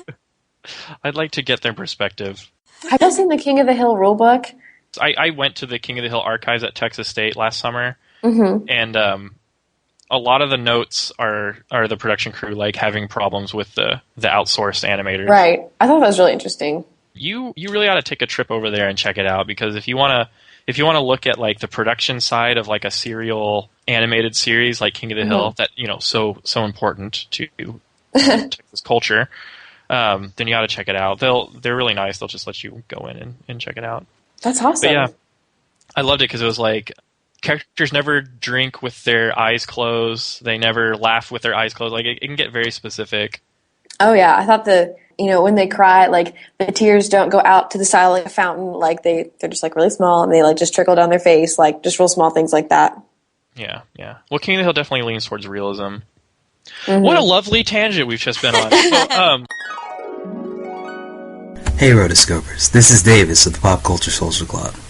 Honestly, my favorite part of 2013, and I know this may sound like it's needlessly stroking your egos, but my favorite part of 2013 was discovering your site and your podcast.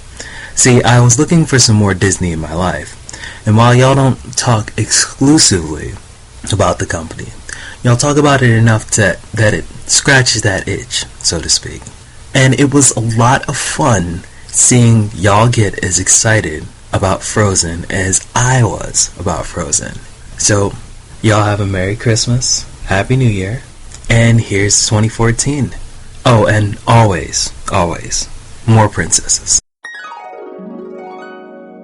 All right, next email is from Shelby. Hey guys, I loved your episode on Frozen, and seriously, your idea that Rapunzel went to Arendelle to establish a frying pan trade is my new Disney headcanon. I will see it no other way now, and there should definitely be a Disney Princess Avengers film. That would be amazing, and I would pay to see that. Anyways, I wanted to share my thoughts on Frozen.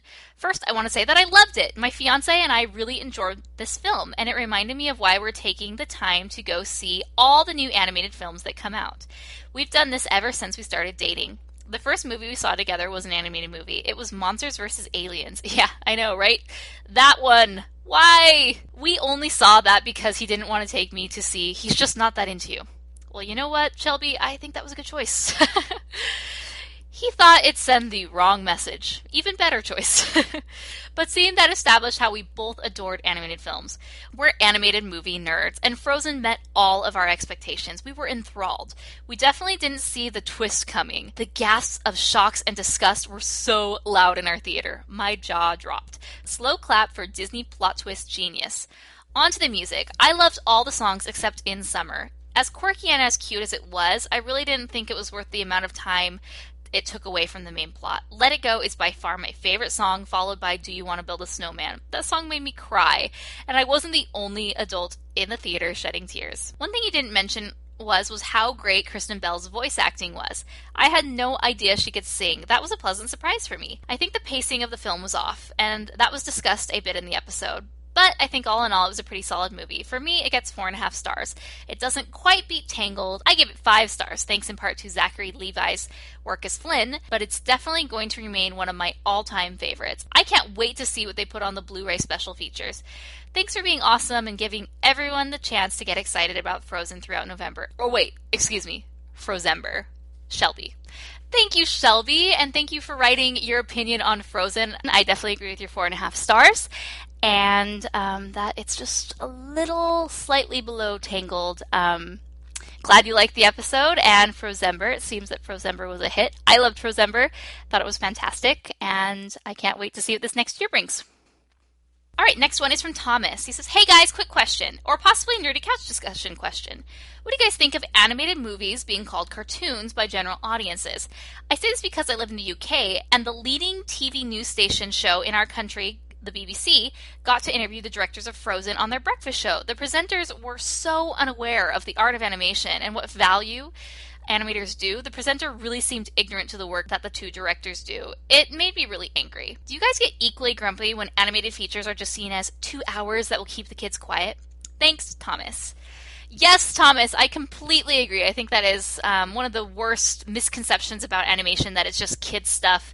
And I think that really stems from how animation was for adults in the 30s and 40s, and then slowly turned to Saturday morning cartoons and just a bit more juvenile in nature, and it's sort of stuck. It's stayed that way. Obviously, there are independent artists and studios that do more adult animation and things, but for the most part, the general populace seems to think that it's just for kids. And it's very unfortunate about those co-hosts of that show, because I know if I were the directors of Frozen or any animated feature, I'm sure some of those interviews that they have to go through are a bit trivial and surface level, and as you said, insulting to the fact of how much work they're putting into this. Frozen is an incredible film, and just to trivialize it in the way that you make it seem that they did is very sad. So no, cartoons are not just for kids, they're for anyone, and animation is not necessarily cartoons. It's a cartoon, but it's not a cartoon in the sense of, plop the kid in front of the couch and keep him quiet. And our last email is from Lindsay. Says, I just discovered your podcast and I'm in love with it. I was raised in a Disney-crazed family. Our family dog is named Disney. And I love all the Disney movies I grew up with in the 90s, Mulan being my absolute favorite. I would love you guys to talk about one of my favorite non-Disney animated films, Spirit, Stallion of the Cimarron. It's quite different from other animated movies in that the animals do not talk. The animators do an amazing job of conveying the thoughts and feelings of the horses and other animals through body movements and facial expressions. As an avid horse person, it's obvious to me the animators did the research into how horses move and express their feelings. The film has plenty of action, some romance, and an awesome Bryan Adams soundtrack. I highly recommend it. Keep up the great work. Sincerely, Lindsay. Thank you, Lindsay. That actually is one of the films that we have already in store for next year. So you know that we're going to be doing Cats Don't Dance. We're going to be doing The Lion King. And at some point, we are going to be doing Spirit, Stallion of the Cimarron. And I love that the animals don't talk in that film. I think that's what Walking with Dinosaurs could have and should have been. There shouldn't have been any voiceover. There shouldn't have been... I mean, mouths don't move. But I think Spirit is a very serious, more mature film for that, and I think that's why it's so fantastic. And I really would have liked to see Walking with Dinosaurs be that way, but it is what it is. So, Chelsea, what are your final words? The only reason I'm doing this, Chelsea, is just because I feel like we do the same thing at the end every time. It's like plug, plug, plug, plug, plug. Right. So I think people probably think, I don't have to listen. So if we plug it and then have relevant conversation afterwards, just a little bit, I think it'll help. So what will be relevant? Just your final thoughts. I don't know. We haven't done it yet. No, just not final thoughts, but just any last rants you want to say or last things you want to talk about. Since Oh, I don't know. I don't know. Chelsea, if you want to be an actress and a singer, you have to be on your feet. Come up with these things. I'm running a half marathon, and I get to listen to podcasts all the time and audiobooks and all these different things. So I'm getting ready for that, and I'm so excited to have so many audio options as I go running. I don't know. What am I going to say? Don't give a plug. Just talk. Okay, whatever. We'll just close it. All right, everybody. This has been a great show. Thank you so much for your participation in it. We wouldn't be anywhere without you. Thank you so much for such a fantastic 2013. Thanks, guys. Until next time, we are the Rotoscopers.